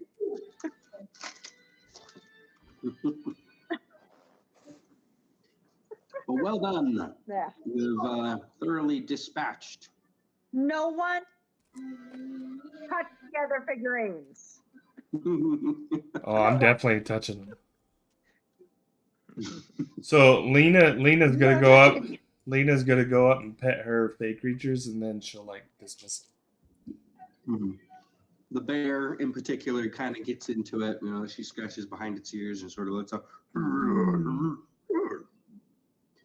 Some like satisfactory, content bear growls. And before they The octopus- disappear, they all kind of look at Ashari because they know the pixies. They're friends with them. So. Sort of a knowing wink towards them, right?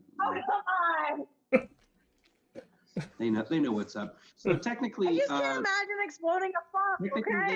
technically, the octopus and the bear can hang around for an hour. So, Oh, okay, yeah, all right. Well, we'll keep them around then. so yeah, Where is it? and I don't believe it's concentration. It doesn't say so here on what I'm looking at. Oh no, Conjure it animals? is. No, it is. It is concentration actually. Yes, This is a concentration should be. spell. Yeah. So so long as she is concentrating, she can keep this bear and octopus around for the next hour. Okie dokie.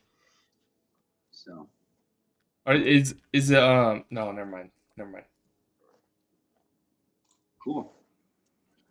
So as the dust settles and the fight ends, all these little figurines are kind of busted and broken on the ground around here. What are you all doing? The dim light of Ashari's sort of reddish colored torch illuminating the space.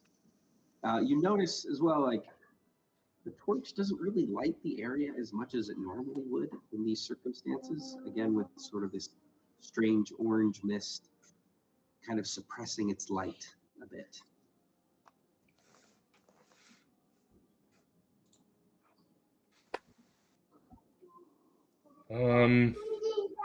Well, Gardain is. Oh Gonna- darn, we didn't use my ability very well. A lot more dead.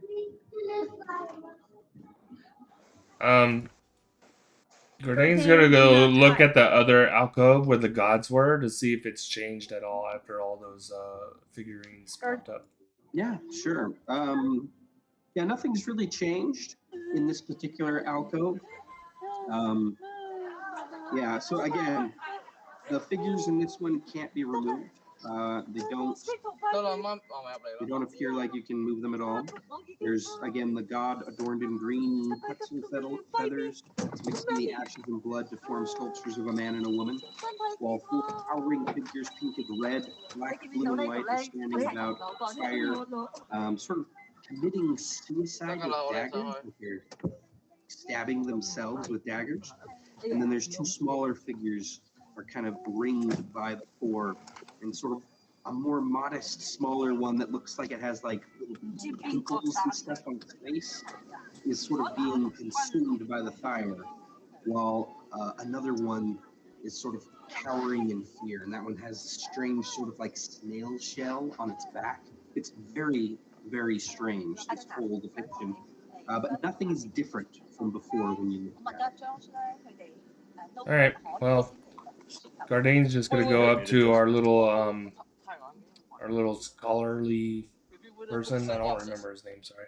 Girardel. Giradel, and ask him if he's okay, and then ask him if he has any insights on how to get out of here.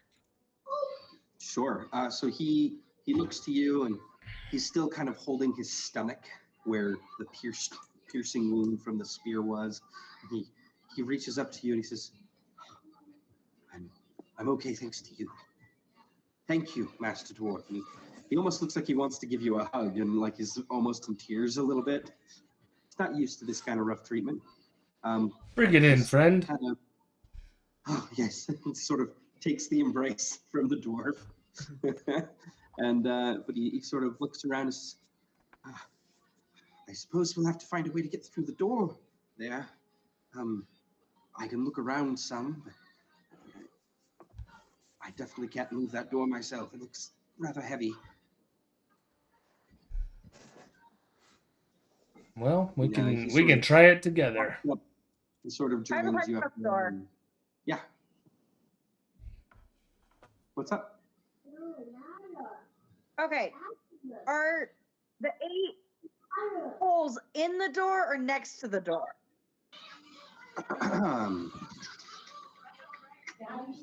There's no visible Like, lock are they- or handle on the door, although there's a slight gap that stretches across the top of the door. There are 8 holes that seem to have been born into the door. They're about an inch in diameter, but nothing can be seen in them. It doesn't actually, I was going to say that they are sort of wreathed around in a circular pattern around the sun in the middle. After there's kind of this big sun symbol in the door. So that's what I'm going to say. They are equidistant around the sun symbol. Okay. I'm just trying to imagine what the door looks like. I can read you the whole description if you want here real quick. I got it. that I was was- just drawing it out, and I just trying to figure out where the dots were. So again, it's got that sun symbol in the middle. The hinges are on this side, and you can see the scratches on the floor showing that it opens towards you in this room. There's no visible lock or handle, although there's a slight gap and the 8 holes bored into it. Nothing can be seen in them. The door seems to be fairly thick, and the lintel is arched with a keystone in the center at the top.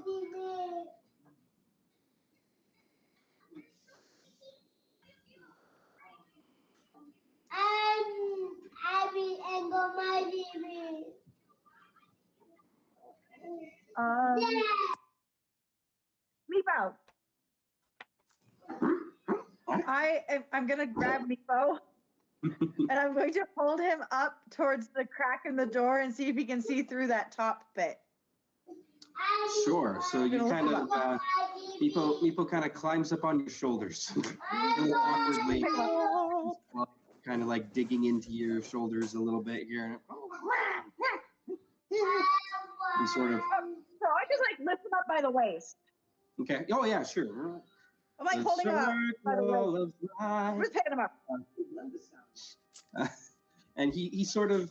You don't weigh that much. With your reach, yeah, he's able to get up there, sort of to the top of this big stone door, where it's a small gap, maybe like an inch, and he sort of peers through it there, and very dark, hard to see. And that's about all he can really tell you. Okay.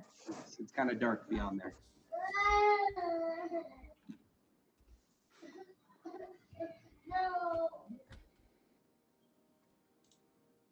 Does anybody by chance know offhand if there's a creature that has night vision that I can transform into to crawl through this hole? Ooh, that's a good question.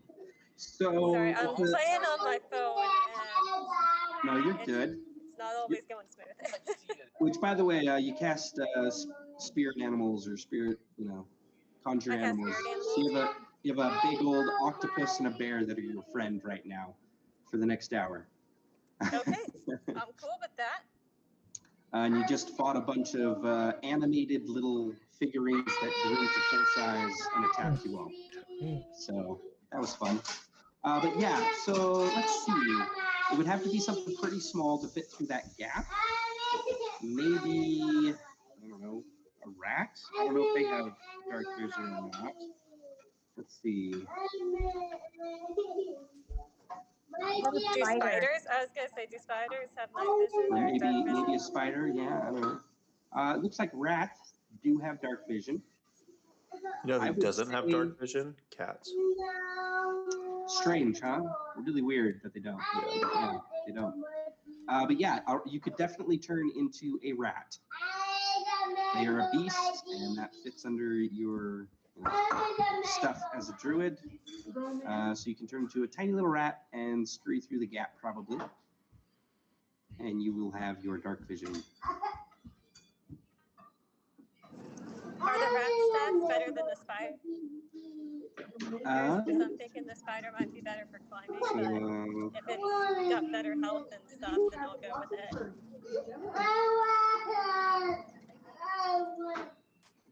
So,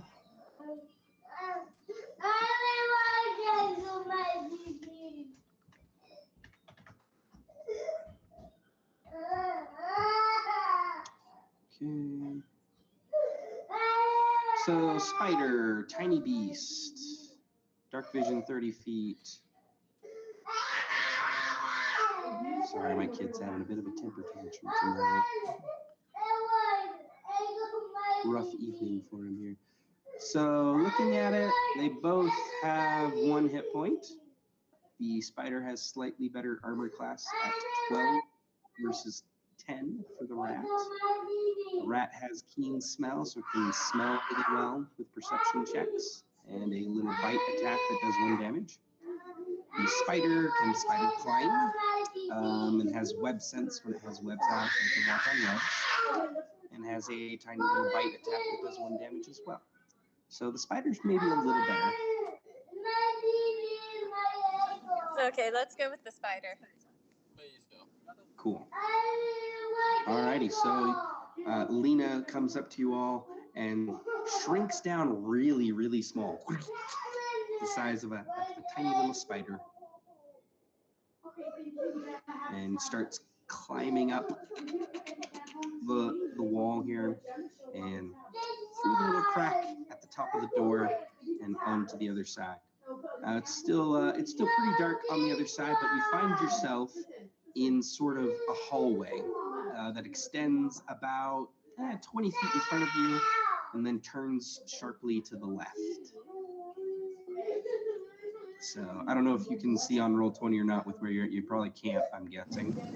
No, sorry. But it's maybe a 10-foot wide little hallway, and then about 10 feet in, it turns left. So yeah, and you're just kind of chilling there up at the top. Visibility is limited. Breathing is still hard. There's doorknob on the other side.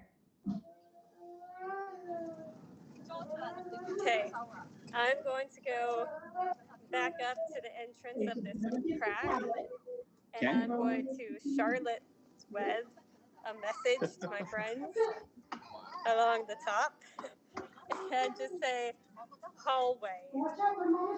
Okay, cool. So you guys watch as your tiny little spider friend starts writing this message. It takes a while. Building a web for a tiny little spider takes a decent amount of time. And to carve out an intricate little message. I'm just going to say hall then. Forget the way, just hall. Okay. We'll say that takes you 10 minutes.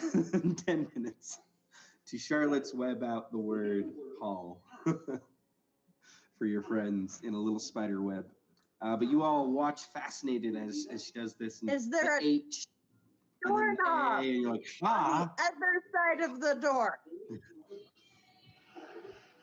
Ooh, okay. I will, as I seem a little bit like doorknob. I seem a little bit deterred by the fact that I haven't been able to finish the embroidery on my web yet, but that's okay. I'll crawl back through the hole, and I'm going to check to see if there's a door. Okay, so you look down, directly down at the other side of the door, and it looks almost identical to the other side.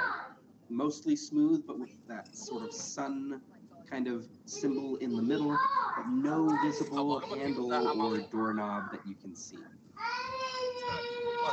I'll go back to grapevine web, and I will just do a tiny little for no. Okay, no. Can we get the giant octopus to put all 8 of its tentacles into the holes and then try and pull the door? Well, I'm sure that you could, but it has to take its commands from Lena, who is currently a spider. Spider, yeah. I don't think she can really communicate as a spider, unless you can communicate with these spirit animals telepathically. I don't know. You probably has to be a verbal command. Yeah, they obey any verbal commands you issue to them. So yeah. Okay. So you'd have to drop your spider form if you wanted to. If she yelled something in spider language, would they understand it? I don't think that would work. If I Don't gave a think spiders have command for them language. to obey someone else, would that work? If you what? If I gave a command for them to take commands from someone else, would that work? For future, no. I mean, obviously, I'm in spider form right now. Some creatures are friendly to you and your companions. Roll initiative. They have their own turns. They obey any verbal commands you issue to them. No action required by you. If you don't issue any commands, they defend themselves from hostile creatures, but otherwise take no actions. I feel like the intention is that they're only going to do what you do. Like, that would be like an interesting way to get around how this spell is supposed to work, but I think the intention of the spell is that it's only supposed to be you that gives the commands. I don't know. I'm not trying to be like mean about it or anything, you know. That's just kind of how I'm interpreting the spell. I don't know if you guys. No, that's agree with me. That's fine. So, Can I look closer at the sun moffat Yeah, with sure. like the holes? Mhm. I want to Yeah. see like if you stick big things, you can like turn it or something.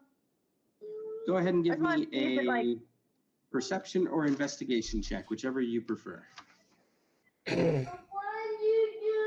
Oh, perception. At least I get a +3 to that. Oh, come on.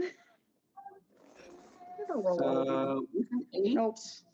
you're not really seeing much more, getting any additional insights, we'll say, from that. Okay.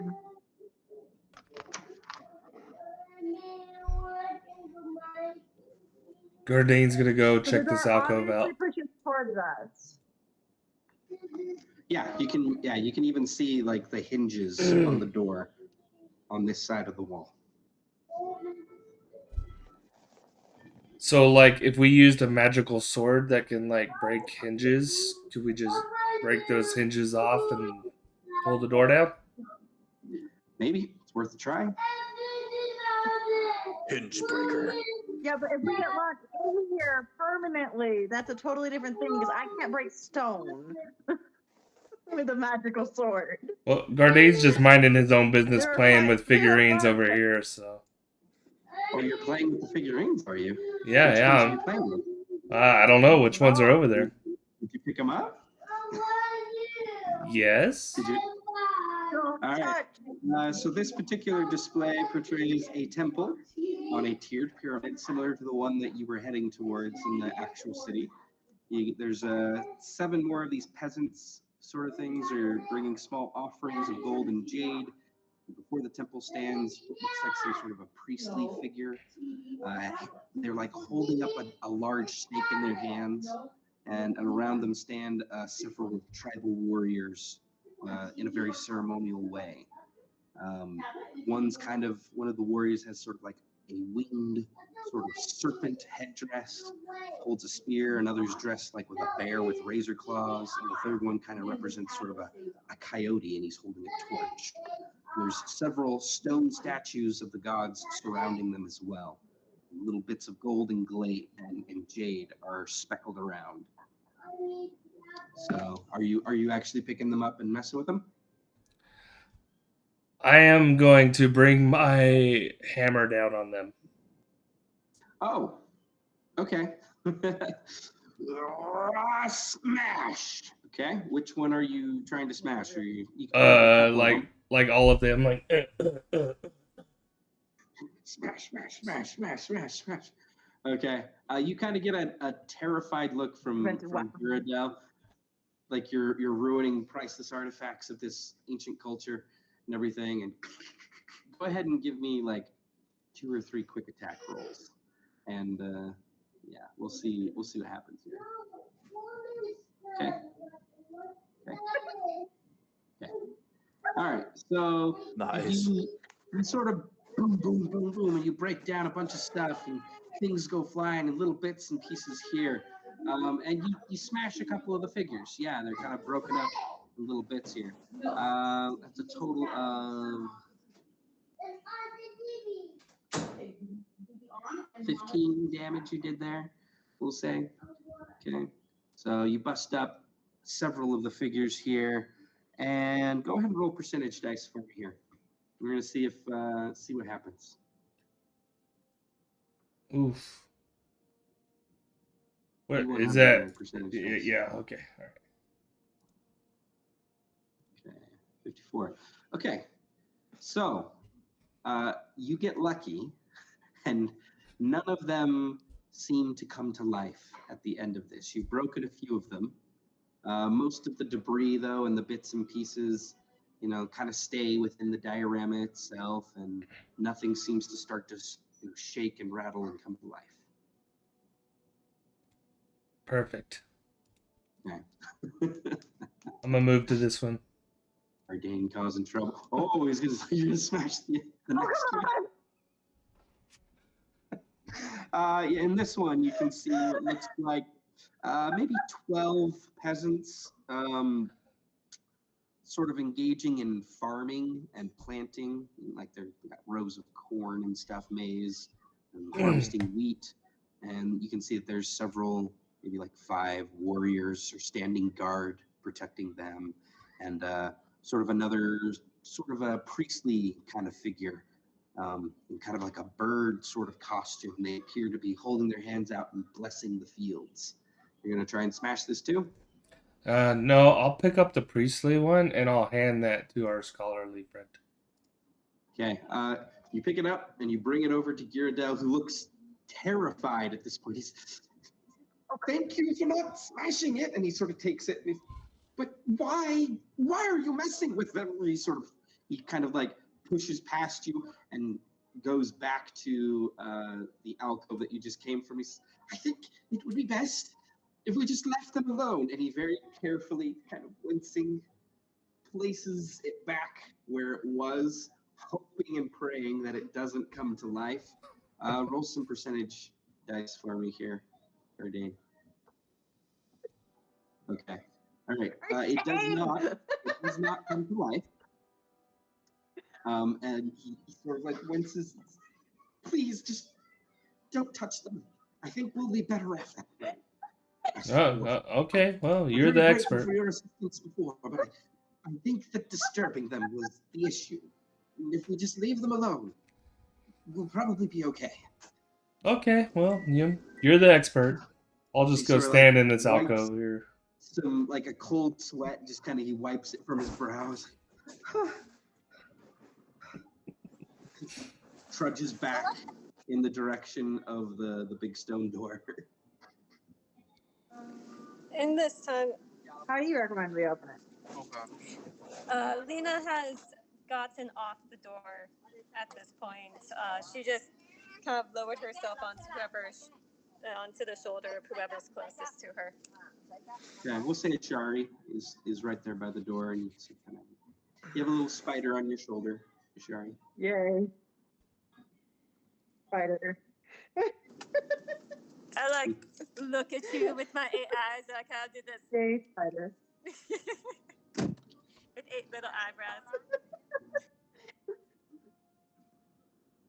I don't think they have eyebrows, but sure. This one does. Spider eyebrows. Imagine spider with eyebrows. This particular spider does have eyebrows. 8 of them. Yep. Yep. Actually, how many eyes do spiders have? I thought do they have 8? Just looks ridiculous. And I'm not sure it's 8. I think it's Like a lot. 6, isn't it? Isn't it like 6? No, they have But- 8. They have 8. I guess they do have It 8. depends on the spider. Some have more than others. Yeah. Most spiders have 8 eyes arranged in pairs. Not all do. Some species do not have any eyes, while others have as many as 12. Wow, that's cool. Yeah, so yeah. Anywhere from Yeah. 8 to 12 eyes. I And this one has eyebrows. turn to the because- scholar and be like, that's eyebrows. I turn to the scholar and I'm like, how do you think we should open the door?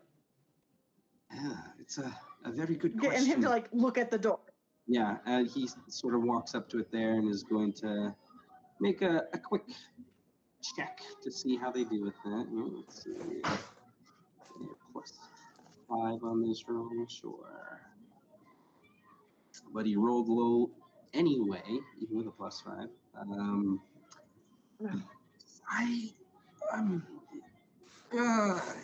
I mean, the symbol of the sun is very important in Olmec culture. I assure you of that. It's part of their worship, and almost as the passing of the seasons. But that doesn't really seem to be the motif here. I'm not sure. It's a big door. Have you just tried pulling on it? I mean, I know there isn't a handle, but What? How am I supposed to pull it? There's nothing to pull. I mean, maybe you could get a leather. Because or on the other something. side of the door, I'd say push. But I'm not sure. He kind of looks really sheepish about it. is the door inset, or is there like a ridge that I could grab onto the edge of on the side that doesn't have hinges? So the side that doesn't have hinges, like the entire frame is flush, like it is inset. The hinge Okay. on the inside does kind of, come out from the wall a little bit there where the hinges are, but the rest of it is pretty smooth with the wall. Not really giving you a place to grab into. Okay. Yeah.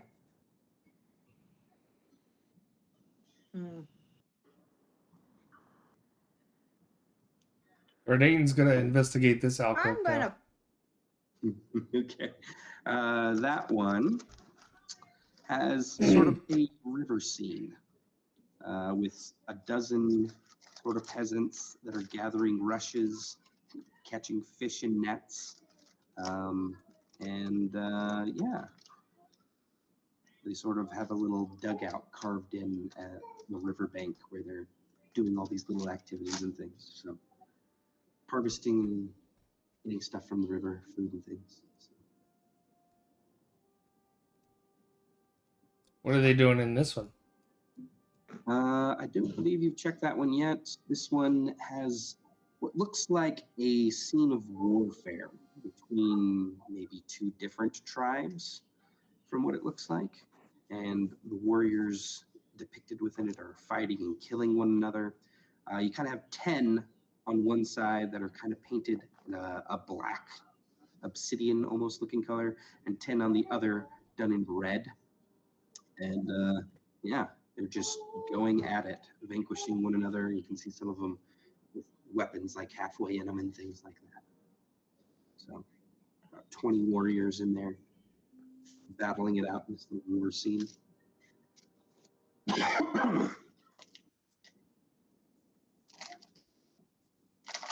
Does this center like little alcove thing?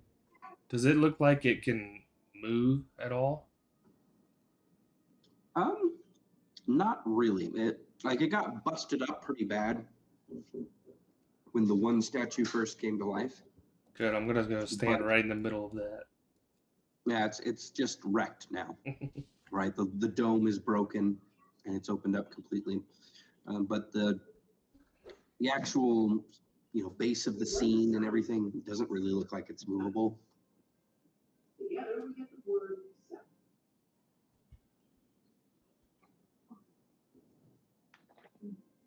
Doors, man, the bane of every D&D party. Hey, you can You can try and use your magic rope to go into those holes.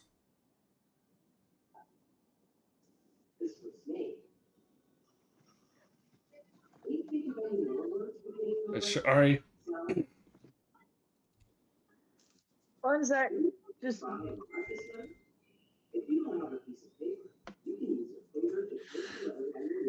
different place.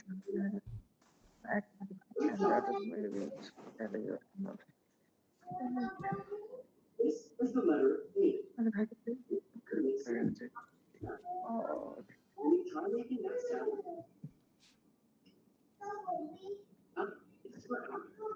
Okay. This is weird Mhm. and like I like very, weird. very, very intuitively crazy. I like it already. Feed it to I'm going me. to Give it to me. take my rope Okay. and I'm going to. So I'm going to have the rope slide through one of the holes and come back through another hole to like weave through and then knot itself so it's tied around the door. Okay. All right. So you So like pull I out can your like pull magical on the rope rope. and you give it a command to go Door handle. through one of these holes. Make a door handle. Okay. And And then it goes into weave one of the itself holes back through another.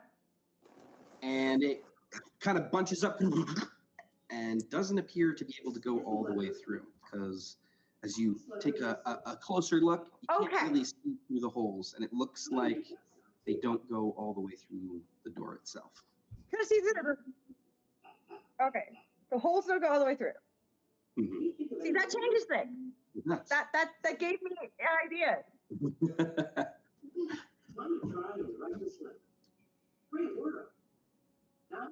Hey, it works. Not go through. Does anyone have like 8 sticks? Does anyone have like sticks of some sort? I only have a javelin, so I have like 1 stick. Anyone have any Stick. sticks? Stick. Arrows, something. Anyone got an arrow? Crossbow bolt, something. I don't even have a crossbow, so. No one has arrows in this party, which is weird. I thought Lena had a crossbow, or was that? was Gardane had a crossbow, but it got eaten by Myra? some like acid slime. Looks In- like Lena in the has a swamp. You light still have the crossbow. bolts though. It sounds like Let's Lena has see. a light crossbow. Looking at her sheet. But she's currently a spider. So She is currently a spider on my cover. You had a crossbow? Do you still have the bolts? I mean, I would say no because like almost all of my gear at that time got ate by that acid and it was useless. yeah, that did happen. Oh yeah. It's always That did rough around. happen. Just, ow. I'm gonna go over here by this friendly octopus Mm-hmm. and where these little god statues are and smash them. Sure, give me a couple attacks. You're gonna cause me a panic. What? That'll cause you a panic. Okay. Yeah, you Definitely gonna cause me a panic. like you're playing whack-a-mole at a carnival. And just bits of mortar and figurines and terrain and stuff just goes flying all over the place. And you thoroughly smash the gods. I actually do have 5 magic arrows in my inventory. If you need You them. have 5 magic arrows. Yeah. We need to get the door open, and I'm pretty sure we just have to stick 8 sticks in and possibly turn it somehow. Like something has to happen. Well, are the There's no reason holes to have are the holes in not a have it be circular fashion? It doesn't Yeah, specify, around the but that's star, what I the sun. decided because it doesn't specify. So yeah, Well- around the sun symbol. in sort of a circle. So what is the diameter of a Right, handle of a They have warhammer? something in between them, so they don't go all the way through. Your Warhammer handle is less than an inch around. I don't know. What's the typical warhammer handle handle- size? I don't think an inch. I I'm pretty think- sure they're probably 3 to 4 inches. I Meepo think would like to try something weird. so. Like that's like an inch diameter right there. Okay. Yeah, So like- a Warhammer is probably going to be maybe a little bit bigger, like maybe yay big. It's gonna be bigger. It's got to be able to handle getting slammed against something else. An inch stick isn't gonna handle getting hit. Meepo would like to try something. Okay. What's Meepo going to do? Okay, A while Meepo, ago, what would he you like picked to up try? he picked up a scroll of enlarge and reduce. Ooh. Okay. He would like to try to shrink the door with that scroll. Okay. That's fun. You cause a creature or Shrink object the you can door. see within range to grow larger or smaller for the duration. It's either a creature or an object that is neither worn nor carried. If the target is unwilling, makes a con saving throw. The creature, everything it's wearing changes in size. Reduce. The target's size is halved in all dimensions, and its weight is reduced to 1/8 of normal. This reduction decreases its size by 1 category. From medium to small, for example, until the spell ends, the target has a disadvantage on strength checks and sim throws. Weapons shrink as well. So, this is interesting. Can you shrink the door? So, It's an object. what's the size restrictions on what can be affected by this? You can Is there? creature or object. She's either creature or object. Creature gets annoying. There's no real size restrictions, right, on the object. I'm gonna shrink the whole building that we're in. Yeah, I don't think it can. See, I don't think it can do something like that because how Yeah, the no, building's going to count as an object? And that's the hard part here, right? The door is what I would consider an object, but it's like attached to the wall. It's kind of part of the wall. But I like this. I think this is cool. This is a neat solution.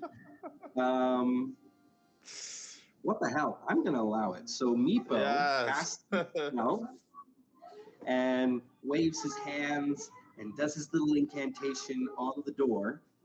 And you watch as Corey this Alexander, I huge know I've never stone made a door 94-foot just putt, kind of and I've never halves made a in putt for size. $10,000, but it just happened. It's Well, I'm kind not of sure if shrinks this young and, man did before, and the hinges kind but of he move did when it with it magically matters. along the stone without breaking, which is really weird. But just kind of shrinks down, and the little hinges are there, and it's like half its size and half as big, and you now have a decent sized gap that you could definitely get around quite easily. Spell lasts for a minute, so you better hurry. I'm gonna grab the door and open it. Yeah. Okay. I'm just gonna like open the door. Yeah. It And takes a push little it bit of against the wall. effort. I just like You leave don't- it there. So when it you don't even resizes, need it can to- resize against the wall. You don't even need to make a check. It is kind of heavy still because it keeps its same density despite its size change there. And you move it to the side, and it is wide open for you. I liked that. That was a fun, creative solution. And then we You don't walk through the already door have it. because now it's safe. Great.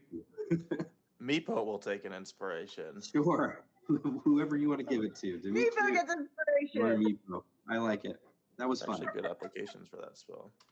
Also, oh no, we don't earn the reminder, inspiration. if you have inspiration, use it, because I can't give you more until you use it. So, if any of you have it, If I have inspiration, you give me some. Can't you just give me like super Better. inspiration? Gives me nah, triple just- advantage. Just one inspiration at a time. But yeah, the door is now open, and we'll say a minute passes, and it grows back to its normal size, but it's still wide open as Ashari left it. And the path is now clear for you to enter into the hallway. Nice. And Gurdane is already around the corner.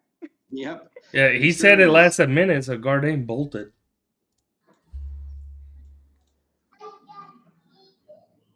I was gonna open the door. No worries. Okay. So, as you come around the corner, you are met with this long hallway. The stone walls of this corridor, they're strange. They've kind of been carved to resemble like a stack of bamboo-like logs, but definitely it's still stone, you know? It's not actual bamboo. The passage kind of slopes down, and from sort of a single door on its western leg, and the lintel of which you can kind of see has been crafted to sort of represent a stylized cavern entrance. It sort of leads to double doors of beaten bronze, worked to resemble a forest of seaweed.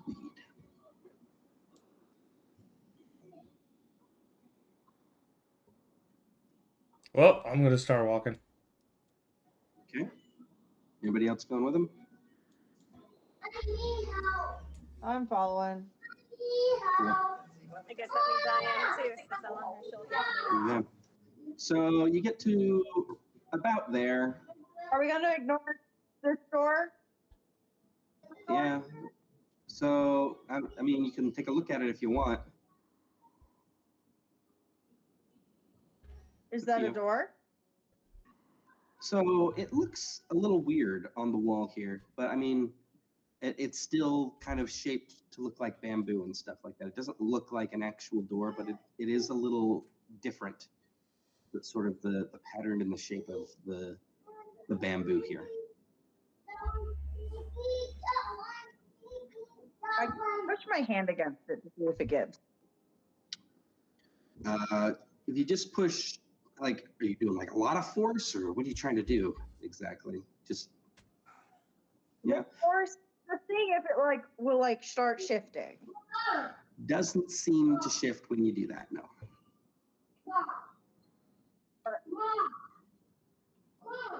What are the animals doing here? The bear and the octopus, are they following?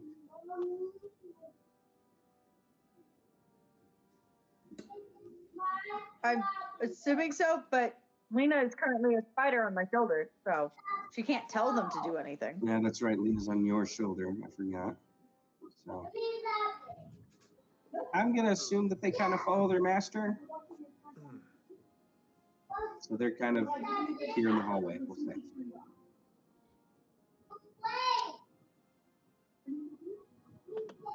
Okay. Okay. So as you move past that spot there, Ashari,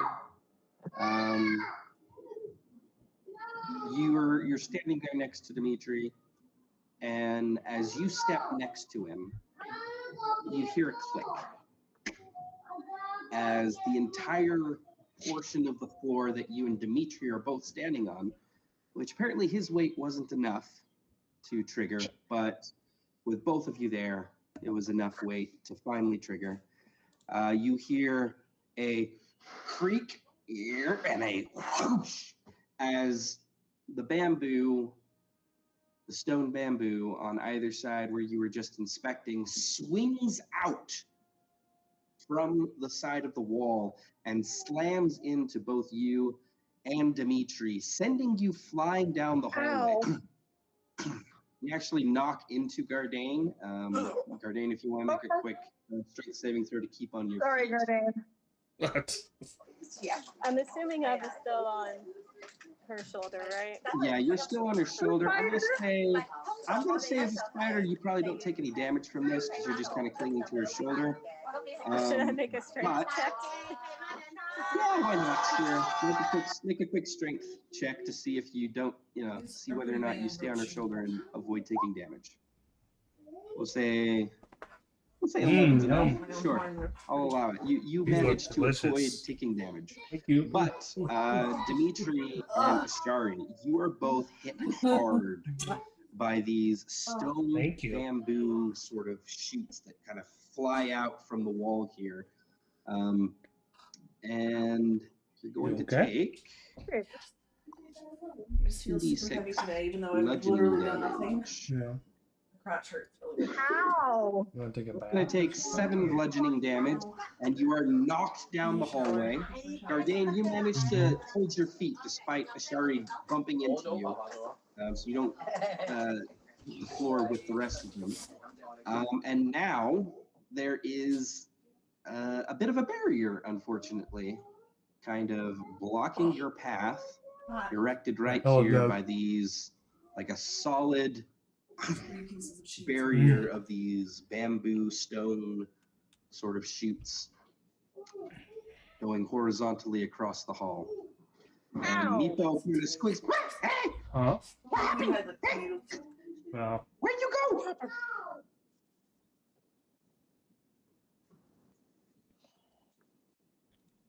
Gardain's gonna walk back over there and see if he can push it back.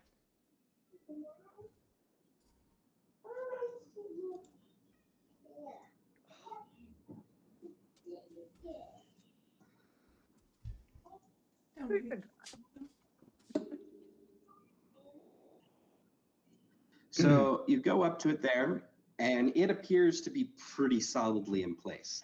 Like whatever sort of spring-loaded action or mechanism caused them to fly out is now No. holding them Oh and my gosh. blocking the hallway from top to bottom. I can't remember. if There I are, probably little brushed it. cracks between the bamboo chutes that you can sort of see through Sneezed. to the other side and see Where I did something Meepo, to where Damien, and Like my Girdell, fault, as well as like the the water bear broke, you and the know. octopus at the far end of the hallway.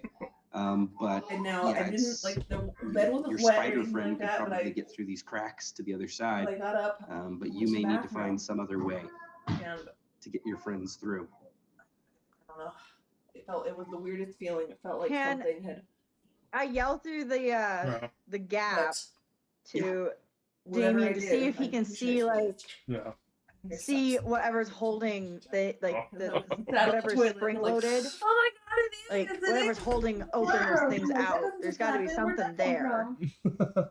Mhm. Nathan just took it Yeah, down and just sure. pushed We it can't down. push the He doors. Things But yeah, it was the Fine, weirdest yeah. feeling because when I think will now, make I it have so. to, And like, he walks up to him here and he kind of starts looking and inspecting. And we'll have him make a I know my little water broke.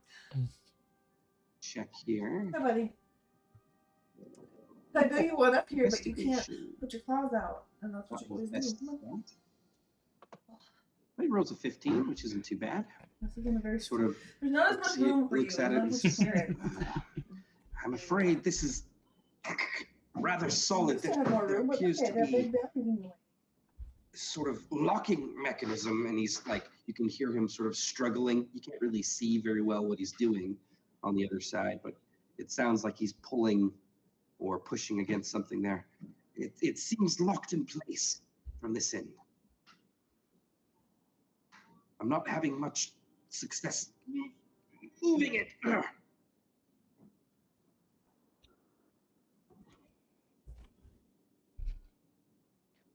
Okay. Can we smash it? I'm gonna have him back up, and then I'm gonna step on the second one and see if we can re-trigger the reset because it only triggered when there was 2 of us on there. Mhm. It get back here. Seeing like standing on both sides, maybe that can reset it Mhm. Okay. So because you it get triggered with Gardain- the weight of 2. you get Gardain to stand next to you, and you kind of stand in the spots where you were when it triggered. And you kind of like If you're stand there, and untriggered. you shift your feet and things like that. But you're not hearing any additional clicking or even sensing any movement from the pressure plate. It seems to be pressed and not coming back up, even when you take your weight off of it now. Okay. I would like to try to. And they seem locked in place. What was that, Jessica? I would like to try to squeeze in between the cracks. I want to see the gears behind this. Specifically, I want to see if they're made of metal, wood, stone. Sure. So you crawl off of Ashari's shoulder and you make your way up these little bamboo chutes made of stone, blocking the passage. You crawl between one of the cracks. And as you crawl around and inspect it, you can kind of see that, yeah, there's sort of like, big, just like cow. there's several of these, right? It's like several of these bamboo chutes kind of stacked up, coming from both sides, and they sort of like, they kind of came like this from the wall and sort of smacked your friends from behind and then locked kind of like this sort of an arrangement, which is why you're able to get through, you know, some of the tiny little gaps between and everything. And each one of the individual chutes does have what looks to be like a pretty sturdy bit of like stone that is pushing it out, that is locked, kind of hidden into the wall itself. You can't see like the mechanism because that's still behind the wall itself, but these individual little things are sort of coming out, making kind of like a triangular shape with the wall and holding each of the stone bamboo chutes in place in that way. I hope that description made sense. Yeah. No, it's all good. But I was gonna cast it. I can go get some after this. We're almost out of bread. Like we Yeah. I'll climb back out. We need to buy bread. I'm gonna sit on Gardain's shoulder because he Damn didn't club. get blown away. We got it for free, and it was good though. Climbs up on Gardain's shoulder Yeah. and hanging out there. Yeah. See, I start just like raiding a piece of Yeah, food. That's what they did. I guess they're freezer so that's why they were giving it away. Nice. Which I mean, Cool. Yeah. it's better than running out of bread. Yeah. Just buy it in bulk. We'll freeze one loaf, leave the other one out. Yeah. So half of your group is on one side and half's on the other. I'm gonna try and smash it with my warhammer. I'm in a smashing mood today, so. Okay, go ahead and give me an attack roll. Oof. Okay. Your warhammer just kind of bounces off the stone, kind of ineffectually. But, you know, a tiny little scrap of, you know, stone maybe chips off, but not much. All right. Well, that didn't work, so I'm gonna go inspect this door. I think I was right. Sorry, I have a question. I think I got confused because I thought we were all still on one side of the wall. So who's on what side of this wall right now? So all of the player characters, you guys, are on the left side of the wall where the trap triggered. And then Meepo, Damien, Gyarados, as well as your spirit bear and your spirit octopus are on the other side, back towards the room where you guys came from. Okay, and I assume that the door swung so that way, realistically, if you were thinking about like pushing it open, like if it wasn't locked, it would be the side with like my bear and octopus that they could push it open. So it would versus be us the pushing it the other way. so it would be the other way. So Okay. if I assume you can't see roll 20. So I sent a picture in the message group so you could see. right to left. You guys were traveling right to left, and then it sort of triggered from behind you as you were going right to left. And so it would actually be from the other side where the rest of you are that you need to push to put it back in place. Does that make sense? Yeah. So No, your it makes bear and perfect octopus sense. are on the wrong side. It makes perfect sense. Are you diddling my Picture ear? Oh my god. Definitely helps. I really appreciate that. So.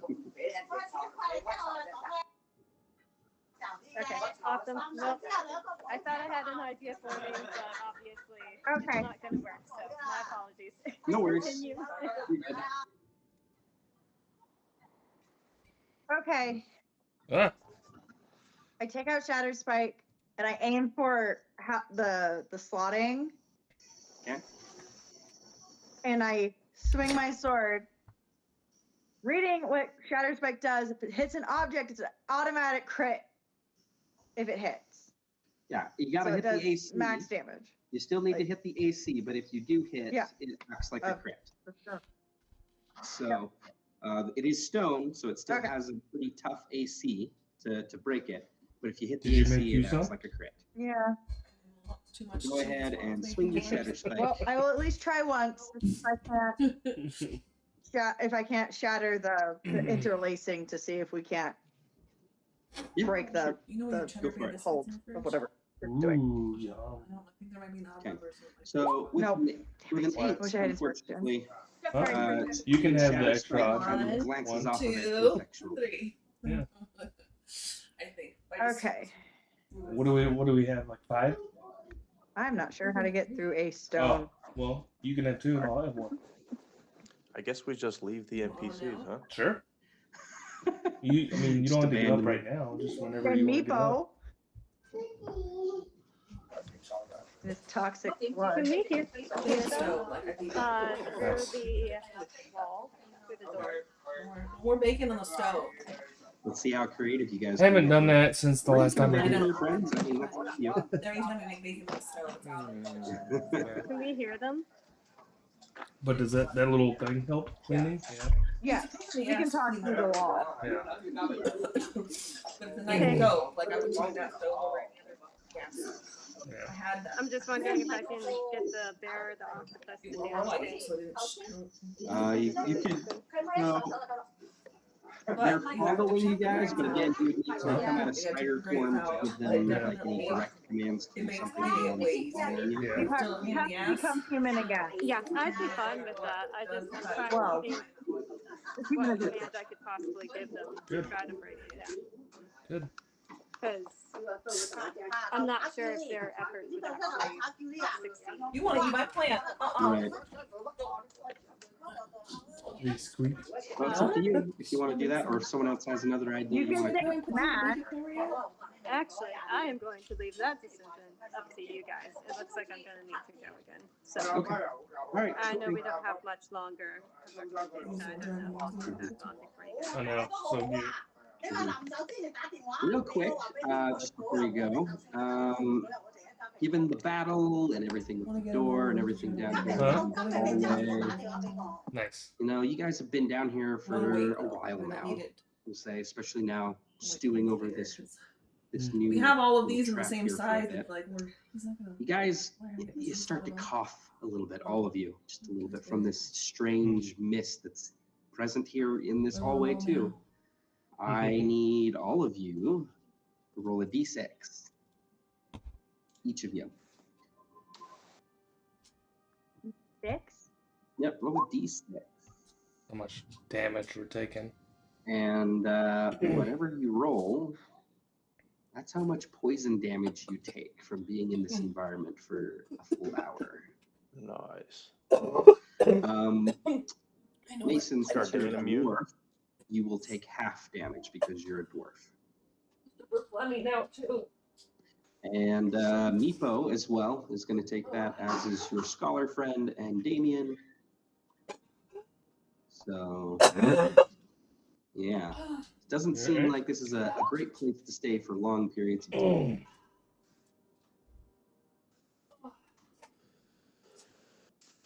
Would taking an antitoxin help? I mean, you don't know. Maybe you could try. See what happens. A one-time antitoxin is useful. I've got You just 5 know- of them. You just know that it's hard to breathe in here. It's it's this strange kind of orangish mist that's messing with the flames as well. Okay. And you definitely get the sense that whatever this is, Okay. it's what's hurting you. You imagine you'll take similar damage about once every hour. Gardane is investigating this door. Okay, sure thing. So, as we said before, the door itself, like, is before the door, it's kind of like this sort of stylized work of stone that looks a bit like a cave passageway, like a cavern entrance. And the double doors there are kind of made of beaten bronze and look to resemble a forest of seaweed, like underneath the ocean. But yeah. I'm gonna throw some of my water on it. Okay. Take a little bit of your water pouch. Kind of gets a little wet and drips down.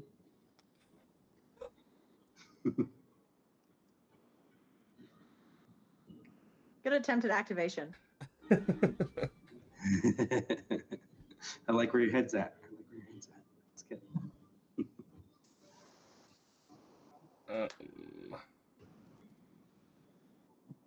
So I'm just gonna, I guess, feel around and see if I can feel anything on the door that like moves, or if there's like a sort of trigger. There is a handle on each of the double doors. Well, I'll pull the handle then. They're kind of heavy, but you don't need to make any check or anything like that. And they open up to a larger room beyond. Click here.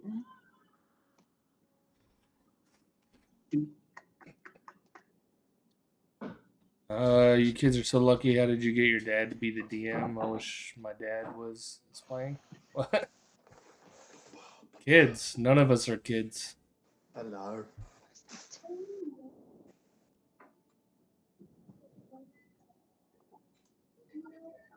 We're all about the same age. And beyond the door. Also, how are you doing? As you peer through and take a look in, it's pretty dark in there and everything, but the room is kind of constructed of large stone blocks, buttressed kind of in the corners, so it kind of has this geometric shape to the actual room itself here.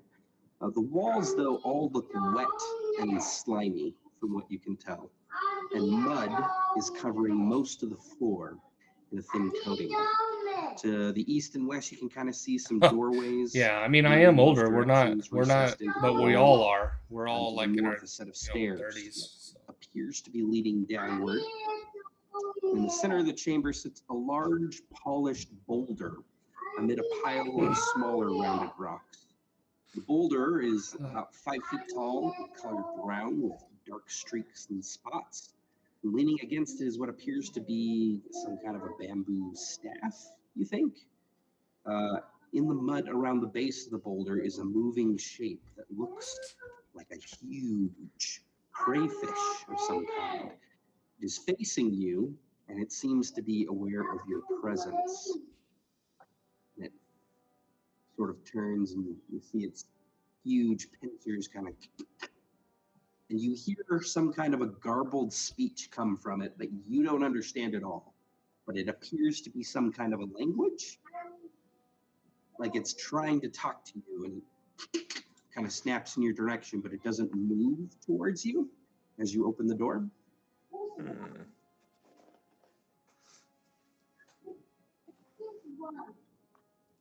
Is it?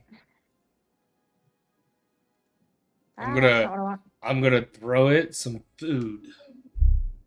Okay, what kind of food do you have?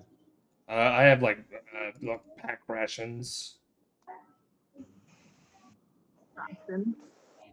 Yeah, so just like I have like 2 pack rations, so I'll throw them some like jerky from my pack ration.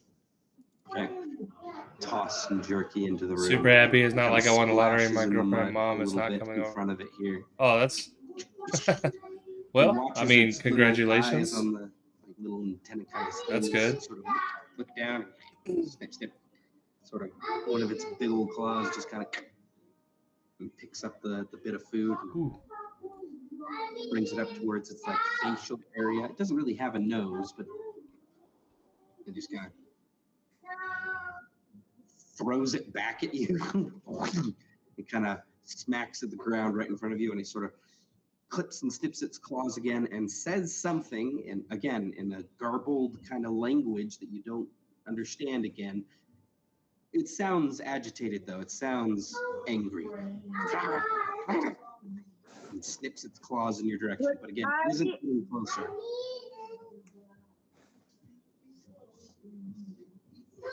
Would I, as a being of the sea and it being some type of crayfish, have a little bit better of an understanding of what it's trying to communicate to?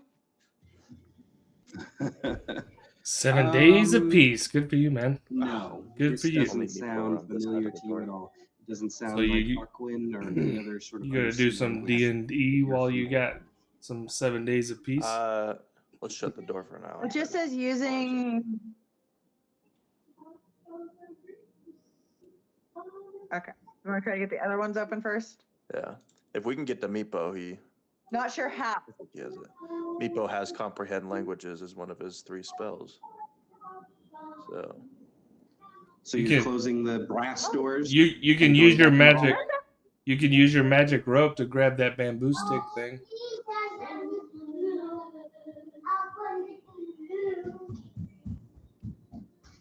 I'm not going to chance the giant crayfish cutting the magic rope. Not impervious. It's got a hit. It's got an AC and a hit point value. I ain't chancing that. That rope is invaluable. Yeah, that's fair. Magic items can't break, right?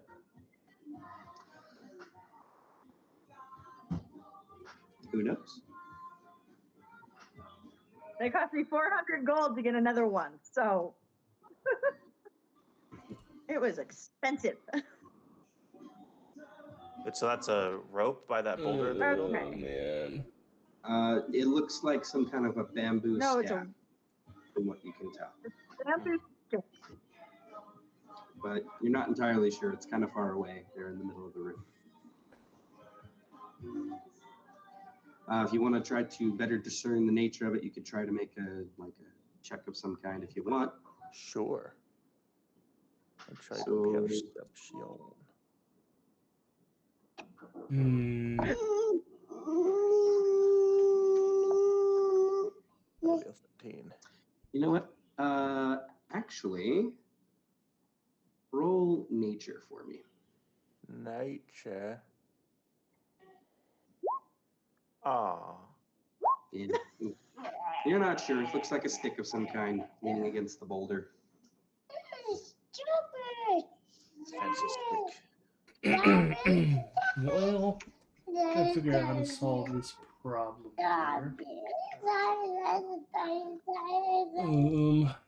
Do-do-do-do.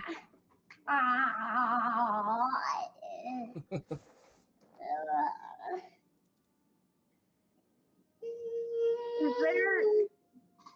Right back over to the doors that's going and whack it in the butt. Okay. In So the you're corners, is there like a seeable like hinging mechanism of any sort? from your I'm side. ignoring. From your side, no. From the side you're on, you cannot see anything that looks like a No. hit. Okay. And they're pretty much solidly locked in place. Like I couldn't like press my weight against these and push them in. I mean, you could try. You haven't really tried that yet. Not really. You want to make a strength check and see what you can do. I will try to push the door open. Okay. So you're Okay, pushing strength. Be nice to me. So with a 14, you On the door. strain and you push, and like there's like the ever so slightest little bit of give, but it really isn't moving. And also, like you can only really solidly push on one of the bamboo shoots at a time, as they're like again, it's like a wall of these bamboo shoots that kind of swung out and then interlaced. So you need like each one individually to open up a gap large enough for someone to get through. So you Okay. can step off. Third name. Come push on the other one. You possibly open it. Maybe we can get Nico through.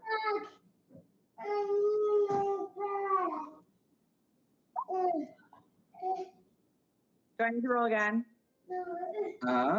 So go ahead and roll again. Sure. So 2 18s. You guys kind of push together on one of these bamboo shoots, right? And you strain and you push, and it starts to give a little bit, and like a slight little crack kind of breaks on part of the stone on it. In Gardane, in your hand, a chunk of it sort of breaks off. So now there's a hole, there's a gap, about, yay big, yay long, and you got this chunk of stone about that same size there in your hands. He loves seeing himself in the camera. Sorry. You're good. You need to get down though, okay? For a little bit. 1 second, guys. Yeah. Oh man. Well, gotta figure out how to solve this problem. So I'm assuming if we keep pushing, we'll eventually just break the door. It definitely sounds like it's breakable. Like I could definitely probably swing my warhammer at it some more.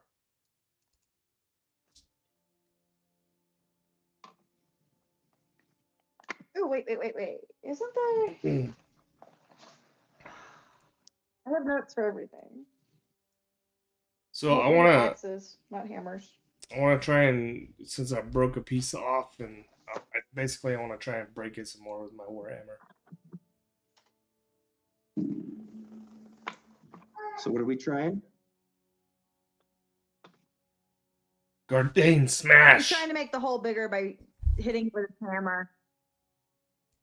All right. So you can start hammering away and His trying to goal is hit out. silence today.